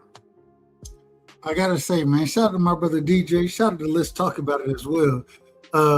And shout out to Blue Hustle, man. Hey, DJ, pull up, man. I want to hear your thoughts on Wilder, man. I definitely got to hear. And that's my brother, straight out of Alabama. Hey, I want to hear your thoughts on Wilder. Let's talk about it. Pull up if you get the opportunity. Straight out of Philly. You know what I'm saying? Pero acting the fool out here. He acting the fool. But it's okay. I ain't got no problem with it, man. Act the fool as much as you want to. I want to ask this question right here. And getting into, because I didn't get, Mr. Chapman, respectfully, I didn't get your thoughts on this. Steph, I don't think I got your thoughts on this. Pero, I don't think I got your thoughts on it either. Wilder, Chisora, y'all thoughts on that fight, and where should they go next? As far as y'all go, we know that Chisora said he's gonna retire, so really is where Wilder should go next. Shout out to my Alabama brother, Mr. Chapman. Or real quick, Steph. We're gonna start with Steph. We're gonna go Pero, then we're going Mr. Chapman. Where do you think Wilder should go next after this win? All right, Steph might not be in the building. He might be walking the dogs. No disrespect whatsoever. Pero, where do you think Wilder should go next? Where should she go next? Well, it depends really what he wants to do. He says he wants to try to become a champion again. So that would be Usyk or Altama. Or no, not Altama. Which is the guy that robbed Joe Joyce? Not Joe Joyce. Wardley, you talking about Fabio Wardley? Wardley's one, and then Usyk's the other. Usyk's got a fight, so I mean it's not the immediate. I think Carrier in the chat was saying that Usyk offered a title shot to Wilder. I don't know how true that is. But at the end of the day, yes, pretty much what he wants to do. I don't know how big the AJ Wilder fight would be at this moment, But if it's still, I mean, got a little bit of luster on it, he can make some money fighting AJ. So yeah, I mean, he could go either way. I mean, like he's coming off of a win, so like I gotta ask. So, do you think Deontay Wilder? And I done already gave my opinion on this, but before I give my opinion, let me let Mr. Chairman speak, and then I give mine. Go ahead, Mr. Chairman. Well, Where do you think Deontay should go next? So, given what Piro said, if he really wants to become a champion, there's parameters that he's going to have to go to get to a championship. I don't think he gets the Wardley fight immediately because I don't know where he stands in the rankings. So, hold on, Mr. Chairman. I got to say one thing. I apologize for cutting you off. And I'm talking to my brother. Let's talk about it in the chat. Who still want us? Man, we don't want to see this man. Do y'all still want to see Deontay Wilder fight? Do y'all want to? I think for me, if he wants to get in there and fight, I'll watch it as long as it's with the right opponent. I don't think that I don't know if he's taking a fight, the sport serious, where he can be at the competitor level. Because let's face it, well, I mean, especially Usyk and Etwama, because I believe that they got bad intentions in mind when they're in that ring. I think Wardley does too, but Wardley is sloppy. Wilder has been sloppy, so it's who gonna be able to land the biggest punch, and chances are it's not gonna be Wilder because he's really wild with things. He hasn't had structure to his fighting for a long time, especially after he got super big. If he wants to be a champion, then he's gonna have to determine whether or not he's gonna put in the world work that's necessary to condition his body, strengthen his resolve going through the rounds, and be able to accommodate going through fatigue or lessening the bouts of fatigue. I think also he's gonna have to set his punches up. He can't wing them. Now, as far as what we saw in that fight, I want you to really recognize that the ref was an active fighter in that ring too. He definitely was cutting rings. He was getting in the way. He was way out of order. And it looked like, for me, it almost looked like they was trying to stage it so your boy can go out as the warrior is. And shout out to Chisora, because he literally did everything that we ask of a fighter, and that's fight everyone possible. Wilder, he still has two names for sure that he hasn't yet been able to get on the marquee, and that's Usyk, that's somewhat from his era, and then there's Joshua. So to me, that the Joshua fight, since I don't believe either of them are in the competitive stage yet right now because of minor setbacks and major setbacks, that might be the fight. And it's a reason why when you looked at that promo, it was over there. Every time you saw Wilder, you saw a snapshot of Joshua somewhere. And then you got your boy Eddie Hearns out there talking about, Joshua's not ready to compete for a belt yet. So we would possibly take a warm-up fight, or what did he say? What's that fight that they take when they need to stay busy? What they call that? Touch-up? Tune-up, yeah. And he said Wilder would be a tune-up. So they're alluding to the fight, that's probably the fight they're going to set up. I mean, the way that they captured the production, everywhere Wilder went, there was a picture of him there. He no longer looks at Wilder the way he used to look at Wilder prior to, Wilder going on the deep end and not looking good. Now he looks like he's food. So that's a fight that we possibly can see.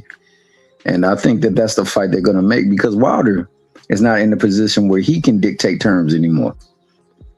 So of the two right now, I think the credence and the leverage is over there with them and with AJ.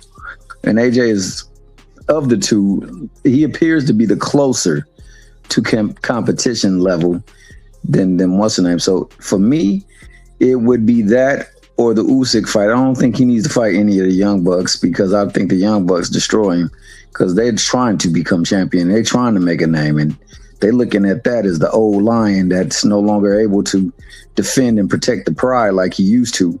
And he's just somebody that got to get get out the way. He got to either kick rocks or he got to go. So that's what I think. I think that the fight they probably gonna make is the Anthony Joshua fight. I think it's probably the biggest money fight in the division. I don't know what other fight can probably garner that money, and I don't know what other fight for Wilder will, be appealing for him other than the Usyk fight, which will not be competitive. So, but those are the last two fights that I think on his docket he needs, because he's fought in everybody else that's in his era. But to fight a young buck, nah, I don't think he's on that level anymore, and that'd just be sacrificial lamb for me. So I say it would be either AJ. That's who I think it's going to be, and I think that other than that, if somehow, some way he can take a couple of fights to get to that Usyk fight, and Usyk would have to be willing to give him, because Usyk is fighting a freaking kickboxing ligament, so he's clearly can fight whoever he wants to. And then after that, I think he need to just go on and call it a career. Hey man, don't fight none of these guys, man. Sit your ass down. Go ahead, relax, and let it go. Let it go, because it's over for you, brother. It's over. And when you get in the ring with these guys, I'm just being honest. And I love Deontay. If you get in the ring with AJ right now, I got you getting knocked out. If you get in the ring with and he was talking about Atama. If you get in the ring with that man, you're getting knocked out. I don't see a world where Deontay Wilder, hey, the brother, shut up him. You know what I'm saying? Great right hand. I don't see a world where you win any of these fights. Man, lay it down, brother, and go ahead and relax. Go to bed, you know what I'm saying? Lay down and do your thing. Don't put yourself in these situations. That's how I look at it. I agree with you, Dub. At the end of the day, the version that I've seen from Wilder since he fought Joseph Parker till now, it's been trash. It's been trash. Has regressed. Zhang embarrassed him. So did Joe Parker. He didn't fight exceptionally well versus Herdon, but he beat him pillar to post. And versus Del Boy, the only thing that I would say, it would impress me, because literally I think Deontay gets a bad rap saying that he has a glass chin just because he's got knocked out a few times. Deontay could take a shot, which he showed in that fight, but he's like a shell of what he once was. I was hopeful, because I am a Deontay Wilder fan, that he would with his new trainer work on his deficiencies, which either he can't because of his age or whatever, or he just doesn't want to. He picked the wrong trainer. Or picked the wrong trainer, yeah. But at the end of the day, no, I hear you. But at the end of the day, literally, it's it's his career, so whatever he wants to do. But who am I? Yeah, no, I would disagree a little bit with what Tommy say about Usyk can fight whoever he wants. All these fighters can fight whoever they want. That's sometimes we forget about that, but most of the time it's not who they want, it's who the promoters want. You know what I'm saying? But at the end of the day, man, just the version of Deontay Wilder that we see, there's not a fight for me that's oh my God, I want to see this fight. If he would have hopefully did what I thought maybe possibly could have done, got a trainer and worked on at least his head movement, stuff like that. There was I wanted to see the Andy Ruiz fight, AJ fight, but now those fights don't really intrigue me. I'll watch them if they happen, but it's just it's I'm going into them yeah, Deontay has a chance because they're heavyweights, every heavyweight's got a punch, but at the end of the day, a viable chance to beat say a more skilled fighter than him, especially at this version of himself, it's just I don't see it. No chance. Yeah. Respectful. I say that respectfully to Deontay. No, for sure. It is what it is. You didn't keep it a buck. Man ain't got a chance. The man ain't got a chance to beat. Go ahead, Steph. My apologies. I was gonna say, I think you heard me chopping up a little bit earlier, and I'll say it again, Mr. Chairman, since he got here. Like I said, this is Wilder at 40 years old, gentlemen.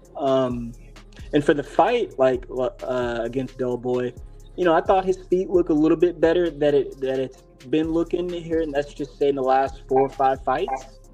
And then I was listening to the commentary now, and I think Deontay's head just, in the last 4 or 5 fights, give it 3-4 years, his head just hasn't been in the game, and now the game has passed him up, and he's just where he's at. And I saw some head movement against Del Boy, but you got to think, Piro, he was fighting a guy way smaller than him, outweighing him once again, and is a pressure fighter. So he had to be what he looked like then, just to be kind of getting in and out of there. And I thought, he's a sniper, so he was landing some shots. It was a slugfest, so everyone was really screwing up their work. Plus, both men were fighting dirty. But to where he goes from here now, like I said earlier, I want to see him fight the champions, man. He's got nothing to prove. I don't want to see him fight anyone younger. I don't want him to necessarily be a gatekeeper as is. He's a proven commodity. He needs to be. Usyk wants to fight him. So get that. Why? It's for all the bread and the titles and the glory. Worley has the belt. Worley says he wants to fight him, maybe. Get in there and fight him too. Win, lose, or draw. Get in there and do it, man. Yeah, and I hear you. And then one quick point, real quick, and I'm gonna go on mute for a couple minutes. Is that I can see it. Like I said, nothing's impossible. I had Del Boy winning that fight. Before it happened, but Deontay pulled it off. So kudos to him. So literally nothing's impossible. But at the end of the day, too, I think Deontay's got to realize, and anybody, that if Deontay, doesn't matter what fights he takes, if he keeps losing and he keeps prolonging his career, it's going to hurt his legacy. Because unfortunately, it is what it is. He became champion. He had a lot of defenses.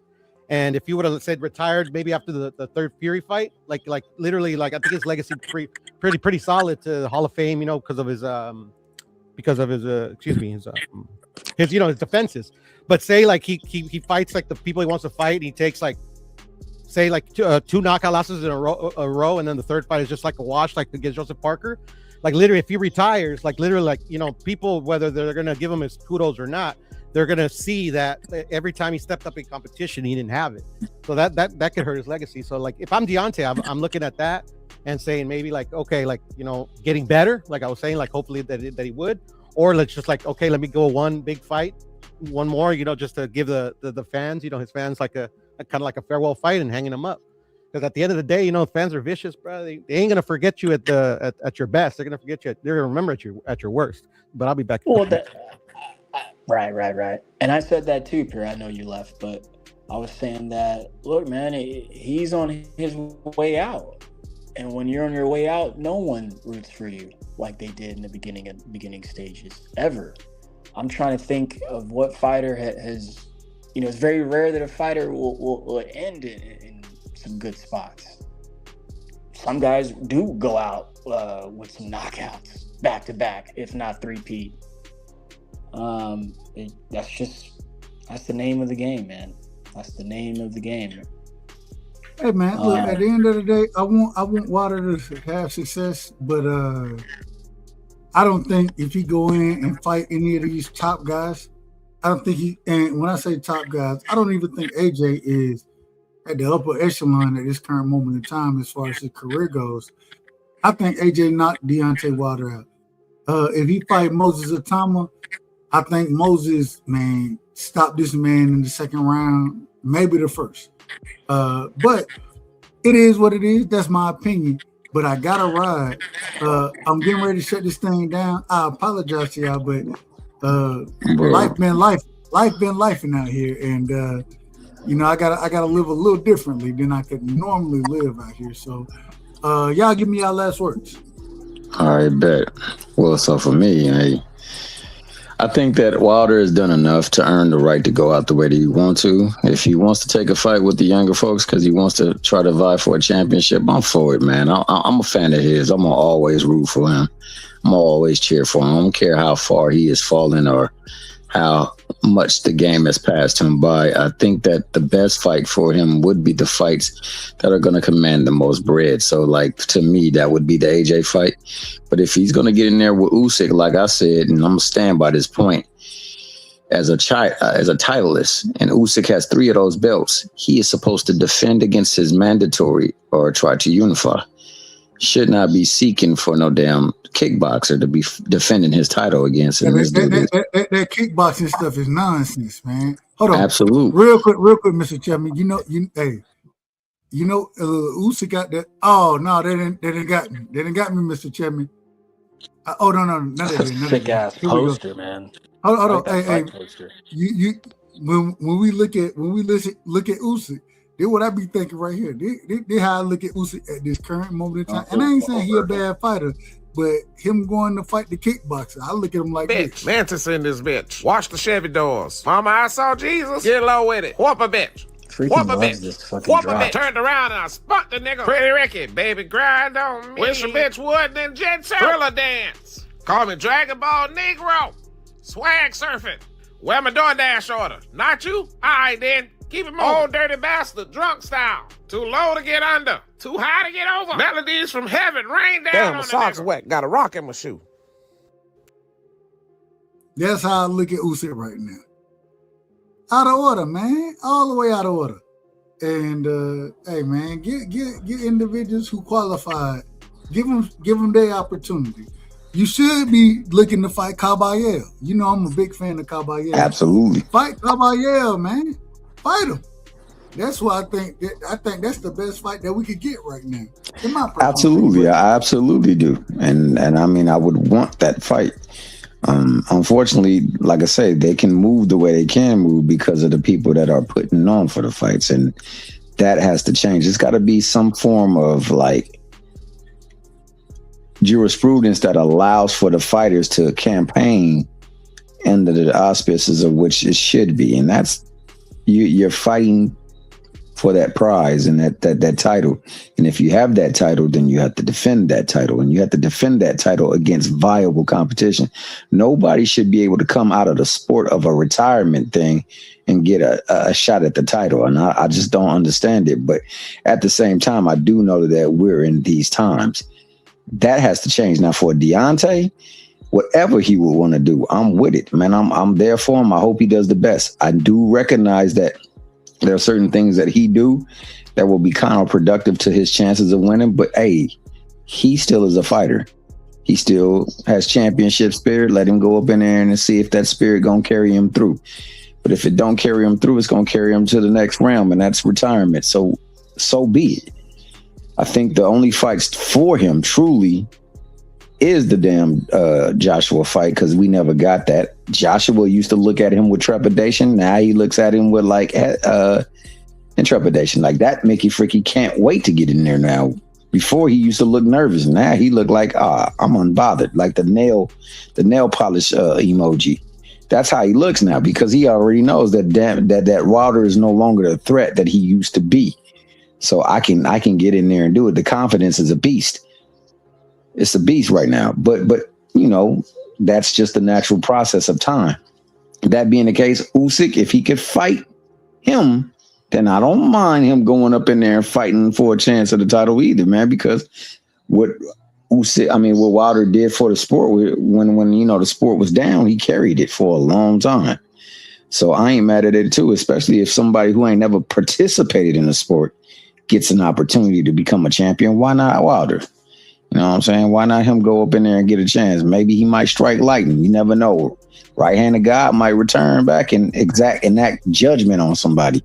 And, you know, he might be found wanted, measured, and all that other good stuff. So, hey, you know, I'm for it. But what I'm not for is the fact that, you know, we're not getting fights.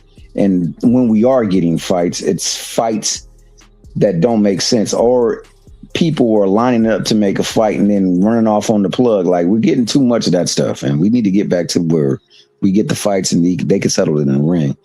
And we want to make the sport great again. Then you got to bring back the spirit of competition. And on top of that, that heavyweight division got to be back up amongst the ranks of the tops, because that's what people really truly tune into when they see the. Hold on, real quick, Mr. Chapman. I gotta, and you know, I answer questions directly around here. Shout out to my brother in the building, man. Cash Crypto, straight out of Alaska. That's my brother, and I love him. You know what I'm saying? He said, "Where is the Devin Duck Rolly show?" All right, hey, we'll talk about it right now. You know what I'm saying? The first thing is I have to be critical of Devin Haney. I got to be very critical, and the reason I got to be critical of Devin Haney is because either you got a promotional company or you don't. You know what I'm saying? I heard what was said, and you looking for a guarantee in this situation. Ain't no way you a promotional company. If you looking for a guarantee, then, well, your company going to pay you your guarantee. I agree with Rosie there. And this is why I think that people, especially the Haneys, respectfully, they missed the boat because they want to call themselves promoters, but they not taking the what's the word I want to use here? They not taking the risk that the major promoters are taking. When the smoke get put on you, you're like, hold on, wait a minute, I want my guarantee. But wait a minute, you're a promoter. You're gonna get the back end anyways, right? So all I'm saying is you out of order. Either you a promoter or you're not. You can't you can't be 1 foot in and 1 foot out. You can't say I'm a promoter and then say that, well, I want my guarantee. Because as a promoter, you're gonna make your money, and then the fighter gonna make their money. You both in this situation. So when you asking for these things right here, you out of order. I'm gonna call you out of order. And I think they were out of order. The problem is because I don't know everything that went on in the situation. It's hard for me to say, but from what I know, y'all out of order. It seems like that y'all more worried about y'all guarantee, but as a promoter, you're not guaranteed shit. As a promoter, what you got to do is you got to make sure you put the fight on and the fight happen and you get what you get. You know what I'm saying? Hence the reason, hey, if a fight, if it ain't profitable, guess what end up happening? It don't happen. The fight don't happen if it ain't profitable because the promoter is going to look at it and be like, we done ran the numbers and none of this don't make sense. So all I'm saying is, hey, it's the exact same thing with Devin. He out of order. Him and his team, him and Bill, they all out of order. Hold on, real quick. I gotta do it. You don't know what went on with Virgil either, but you call him a duck. Different when it comes to Devin. Nigga, shut your dumb ass up. The reason I say shut your dumb ass up is because we already said I don't have a clue, and all I said was nigga, according to you, you wanted to fight, but you couldn't make the fight happen. According to Virgil, never made the fight happen. Everybody else was trying to make the fight, and you arguing with Oscar De La Hoya. So shut your dumb ass up, man. I ain't cooked on a motherfucking thing. You cooked because you just talking crazy, respectfully. And I love you, Cash. You my brother. But we getting out of here, man. I apologize. Y'all know I gotta deal with my brothers accordingly, and I love them. But we got to give Cash the drop as well, man. Shout out to my brother Cash. But we gotta give him the drop in this situation because he out of order. You smoke crack, don't you? You smoke crack, don't you? You smoke crack. You smoke crack, don't you? You smoke crack, don't you? Look at me, boy. Don't you smoke crack? You might be a crack smoker, bro. Respectfully. But I love you. You know what I'm saying? It's on Steph. Give me your last word, Steph. Appreciate you, man. This is a good little boxing talk. Sorry, I was so in and out. Yeah, excited for Xander and Boots to get it on this summer. That's going to be real fun. Don't forget, we got David and Zerto coming up. We got Monster coming up. Raymond and Oshak coming up. Perhaps we may see Spence Jr. come back at the end of the year. I don't think we've seen Spence this year. I don't think we've seen EJ this year. Okay. I hope we do. But I don't think we've seen EJ this year. We'll keep this thing rolling. I want to see some more heavyweights get it on too. I know. Where are Charlos at, man? Where are Charlos? I told you, man. We buried them alive and literally like tried to forget about them. Flamed out. Did you see that video of his ex-wife or wife defending him last week? No, I didn't see it. No, I didn't see it. Yeah, that was interesting.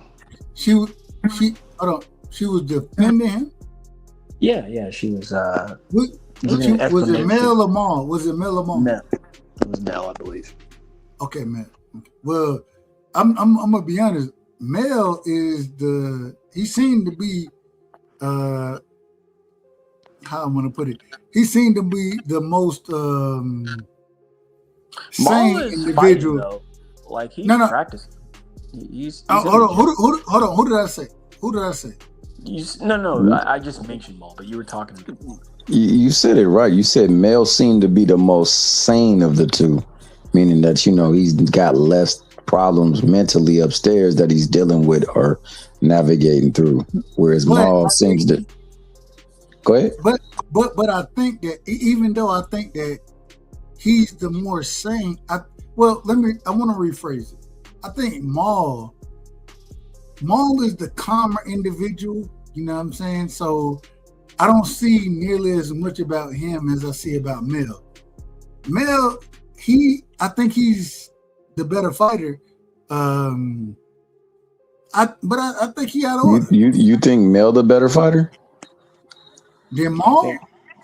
You think Mel is the better fighter than Maul? Absolutely. I'm strongly the other way. Who faced the better competition? Yeah, I hear what you're saying about better competition and everything, man. I'm just looking at what I see them do in the ring, and Maul is a beast. He just at times his head ain't just together. We seen Mel get in there against Canelo Alvarez and bend the knee. Did we not? Yeah, Mel did. Yeah, Mel did.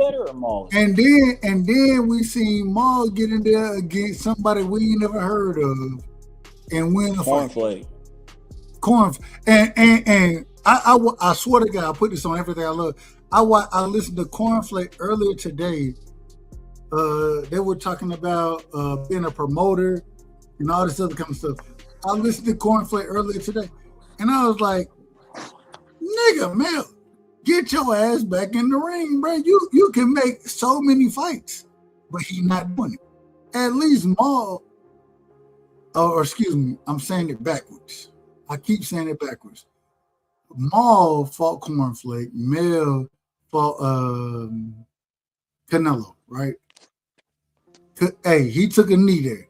The nigga said he going back down. Well, make fights happen, man, with both of them. When are the Charlo brothers gonna fight? When is Errol Spence gonna fight? When are these guys that we've been and I think y'all love them like I love them. I love the Charlo brothers. You know what I'm saying? I want to see them brothers fight. Hold on, real quick, Mr. Chairman. At this current point in time, I think they're gonna get their ass whooped. That's my personal opinion. And then I want to see EJ fight. I gotta see that. So all I'm saying, at the end of we gonna see it. And what's with the nonsense that's going on? It's a bunch of nonsense. We looking for fights, and Boston is starving right now for good fights. Boston is starving. Yeah, but they don't have representation right now. They with the PBC. Yeah, BBC ain't, like I said, Barry. No, Allen the ain't thinking PBC is about their representation. Al Heyman, Al Heyman's not in the game apparently. he's not in the Allegedly. game. Yeah, allegedly. Why you say that? Oh well, you don't hear much of Al Heyman. You don't hear anyone talking about Al Heyman, at least from Bob Arum, that man, him and no disrespect. I haven't heard anything from Bob in years. Yeah, Probably, but Bob, I think the last time I saw him, they just made a deal though. Top Rank just made a deal. Yeah, they're handlers, but coming back to Bob, I haven't seen Bob in the light since like. Well, okay, that's fine. Hold on. Listen to me, Steph. Since he got sued by Bud, that's the last time I saw him out in the light. When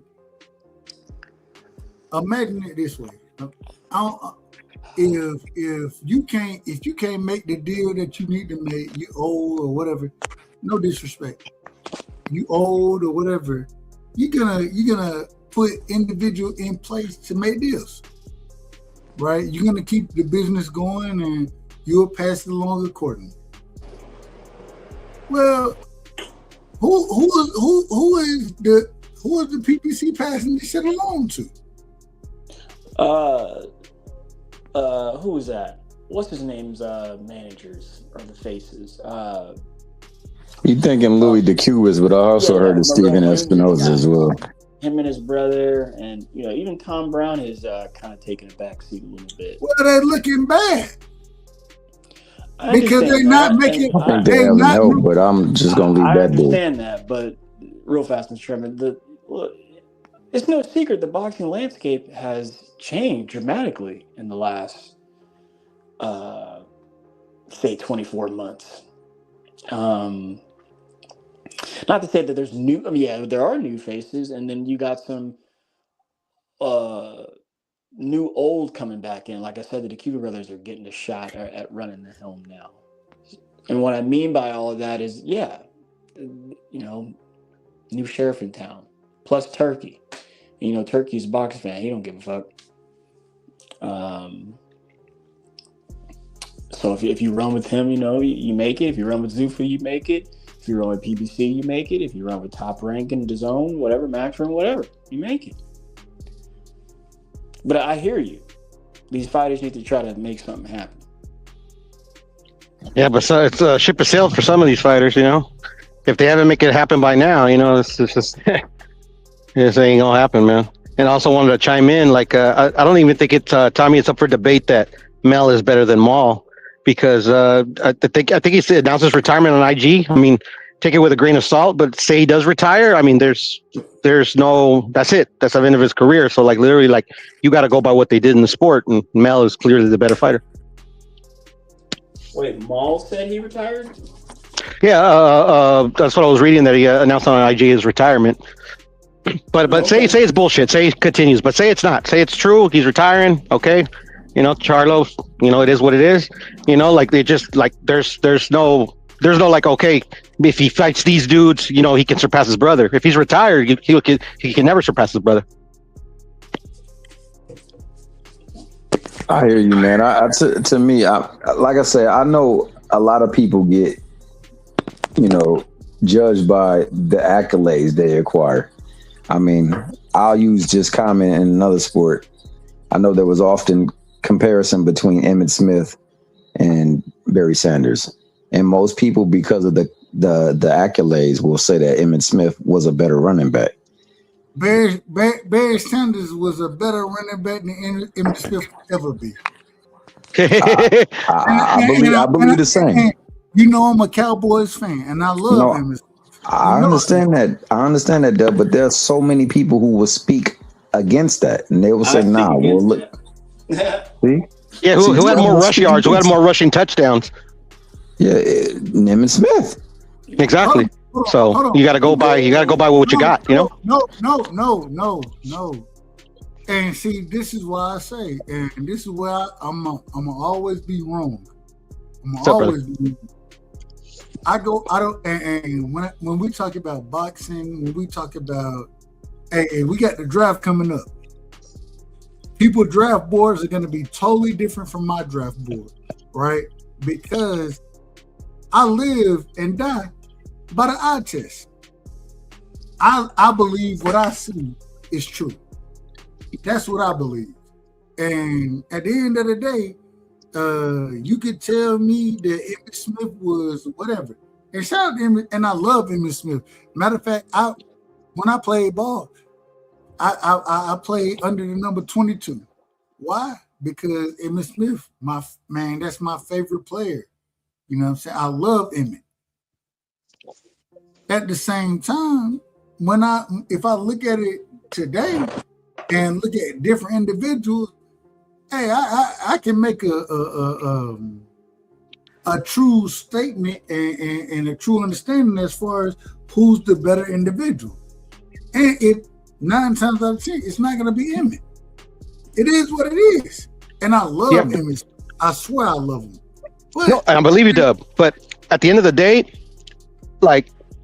it's your opinion, and it says respectfully, we respect your opinion. If you think he's better, you think he's better. But at the end of the day, Dub thinks he's better. But if you want to break it down, just break it down what, not an opinion, but just the facts at hand. Like he in every metric, Emmitt Smith surpasses him. Not saying that if he wouldn't have ended his career early, he wouldn't have been the baddest man to ever do it. But the fact of the matter is, he did. You know, there is no what ifs at the end of the day when we're trying to factually base who's the better running back. Who's the better running back? Who's a better running back than Emmitt Smith right now? And if you're right, I agree with you. I got it in my. Let me see. You tell me right now, Piro. Let me see. It's hard to beat Emmitt, but I would say. Wait, right now, or just like all time, anytime? All time, anytime. Hold on. Yeah. I would have to think about that one. Emmitt's got like all the records, and he's got the accolades, he's got the stats, a very long career. Hold on. So you're saying Emmitt is the best? You're saying he's the best? Yeah, I think Emmitt's. Off the top of my head, I don't think there's somebody that could surpass him. I disagree. Steph, who the best running back? Doc. I'm gonna tell you, but what I was gonna say to Piro right there, because I know it's tough. It just kind of depends on the style you like, man. And what I mean by that is, look at the names, man. And I'm gonna say it.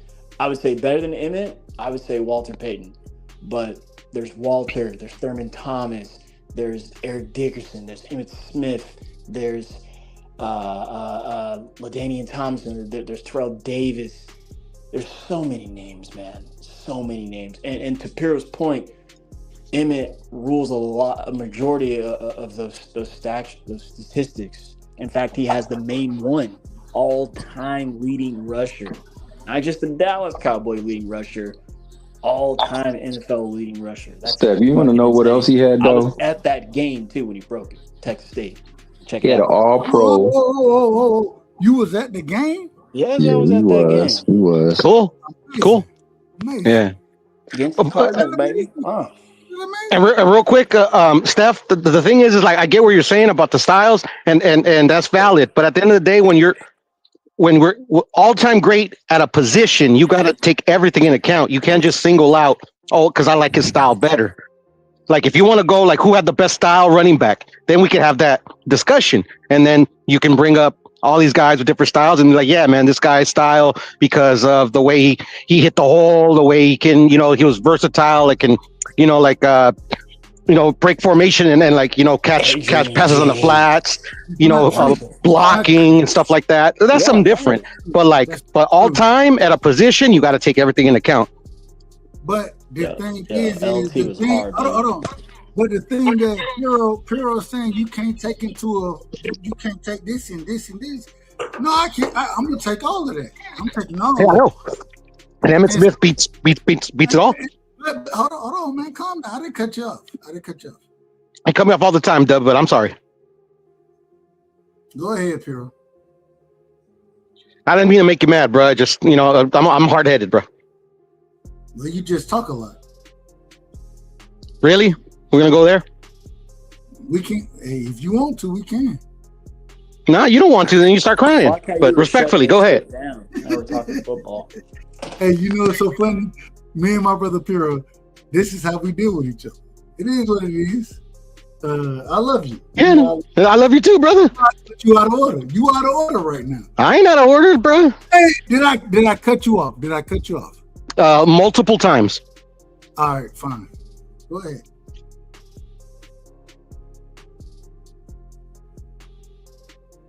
Go ahead. Don't go on mute now, nigga. Go talk. Bruh, you're like literally crying like a baby that I cut you off, bro. Then I go on mute, bro. Talk. Shut your bitch ass up, my nigga. Hey. See, I didn't want to make you mad, dog. Damn, bro. This how we do it. This how we do it anyways. It is what it is. Hey, my bitch ass didn't get cooked. Well, you done been cooked this entire time. You get cooked every night. Keep telling that to yourself, bro. You don't.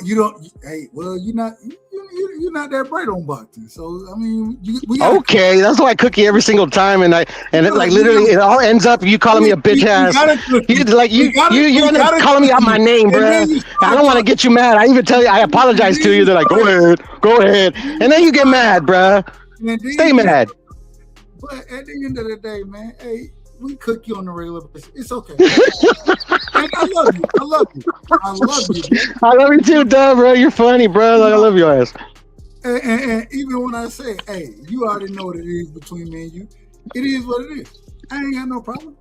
But neither do I. Neither do I, bro. If we had a problem, I'll whoop your ass. That's all. But you couldn't. Nah, I beat the shit out. We're here all week. And drag you around. Hey, I'll come to California. Never mind. Let me get my okay, Southpaw. No, hell no. Hey, I'm lying like hell. I'm lying like hell. Yo, shit, man. I'm really late. Done. Thank you for having me, bro. I'm sorry to cut you off. I gotta go. What's lying, up?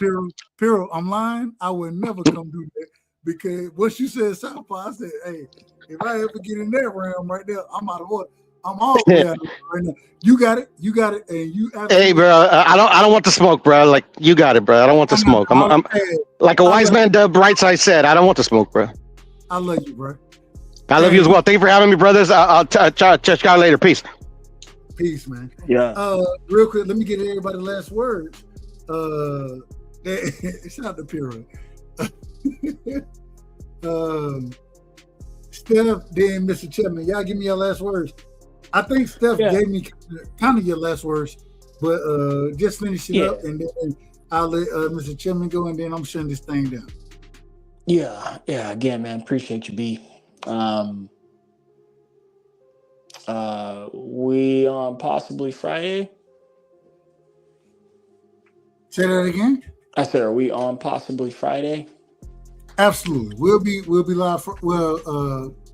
Man, this Dub don't know. Dub gonna say what he gonna say, and then he gonna say life be life. And let me say this. Hold on. I say that respectfully, Dub. I say it respectfully. You out of order. Okay. Hey, and love, I had to get out of order out of love. And I'm gonna tell you, this is the crazy thing. Never mind. Go ahead, Mr. Chapman. You know it's all love, though. I'm just messing with you. But I will say this. I said what I said because I think like what you were saying, Dub, sometimes there are extenuating circumstances that may affect the course of someone's career. Now, I'm not going to never slight Emmett because Emmett had to produce, and he definitely produced. The things that we determined a running back should do, he was pretty damn good at every single one of them.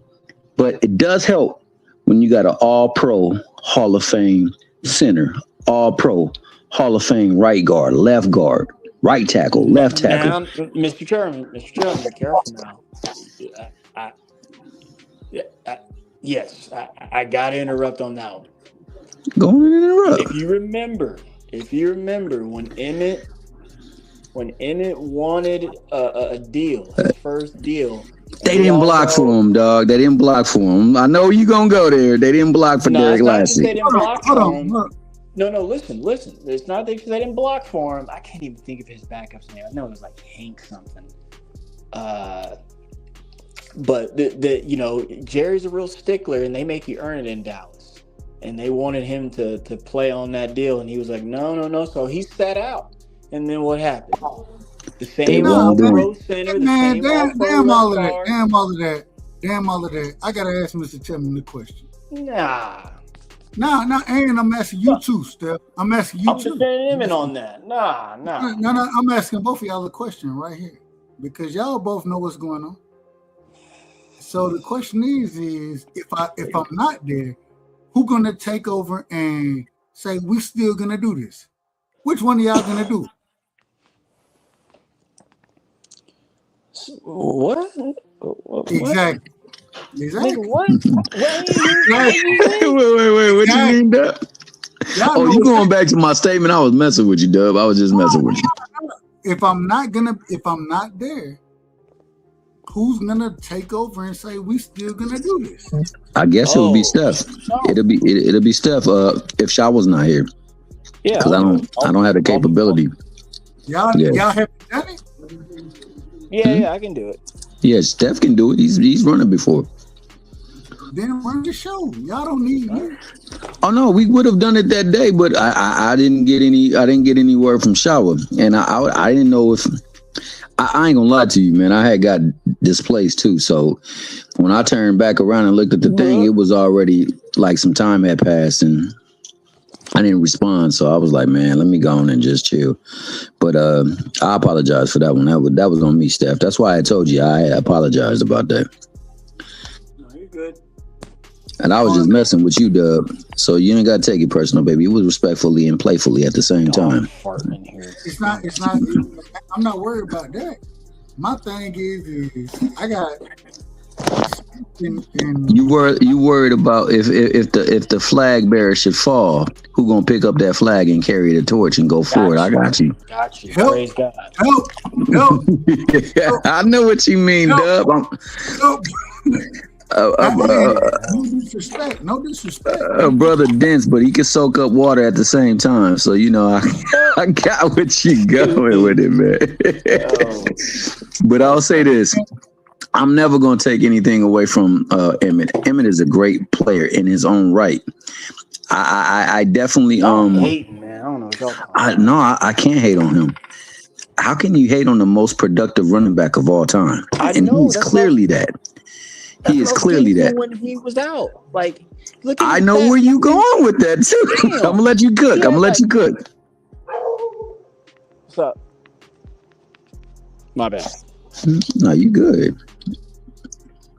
Only thing I was saying, I think the same thing with Ma. I think that what Piro said, like you looking at about who he fought and what he accomplished.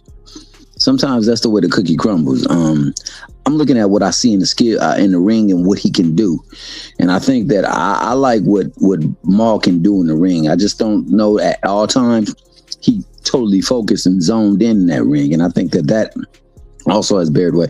I think that with boxing in particular here as of late, we had a scandal go down where ESPN had some espionage pop off, and because of that, they lost their production deal and they lost a lot of other stuff.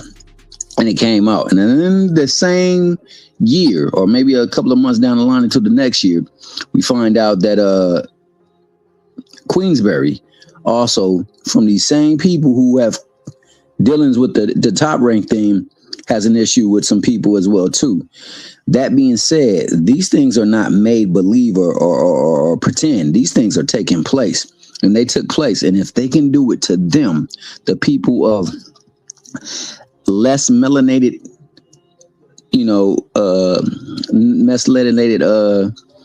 beings, they definitely will do it to the people that are melanated. So I think a lot of the stuff that's going on is because there's been some shady stuff going on. And I think that's why we haven't seen a lot of the stuff take place as well, too. And that's why I said they got to get something in there to regulate stuff, because right now it's the Wild Wild West. And we've always known it to be the Wild Wild West. And the ones with the deepest posse and the most gunslingers, they gonna actually control what's going on if they being allowed to. So you got to have some form of regulation, and we don't have no regulation. And that's what I'm looking forward to. Somehow, some way we can get regulation going, because right now it's willy-nilly and it's not a good look. for the sport. And I said all of that to say this. Go ahead. But at My the bad. end, That's a good point. No, no, We no. don't have any. At the end of the day, I gotta say this, and I love you. I know it's time to go. I'm going to sleep.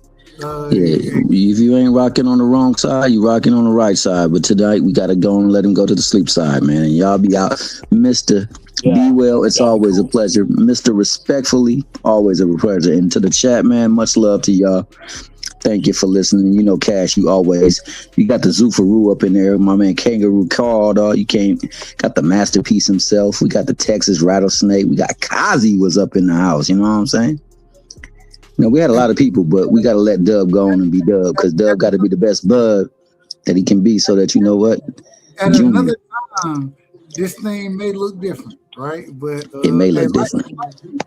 And so life ain't, hey, it is what it is. Life is life, and he out. Hey, much love and respect. I appreciate everybody. And we're going to do it again when we get the opportunity. Yeah. Oh, Steph, the last thing. Crawford is a fight fan. And he's a fight Last thing I will say, Steph, is call me, bro. Don't text, because I'll be better with calls. I got you, fam. Bud Crawford is a fight fan. And he's a fight fan's fighter. The Ennis Express is a runaway train. Ain't no pressure when you built for this. Man down. Round one. The truth hurts. Ladies and gentlemen, presenting the undefeated super flyweight from San Antonio, Texas, Jesse Bam Rodriguez!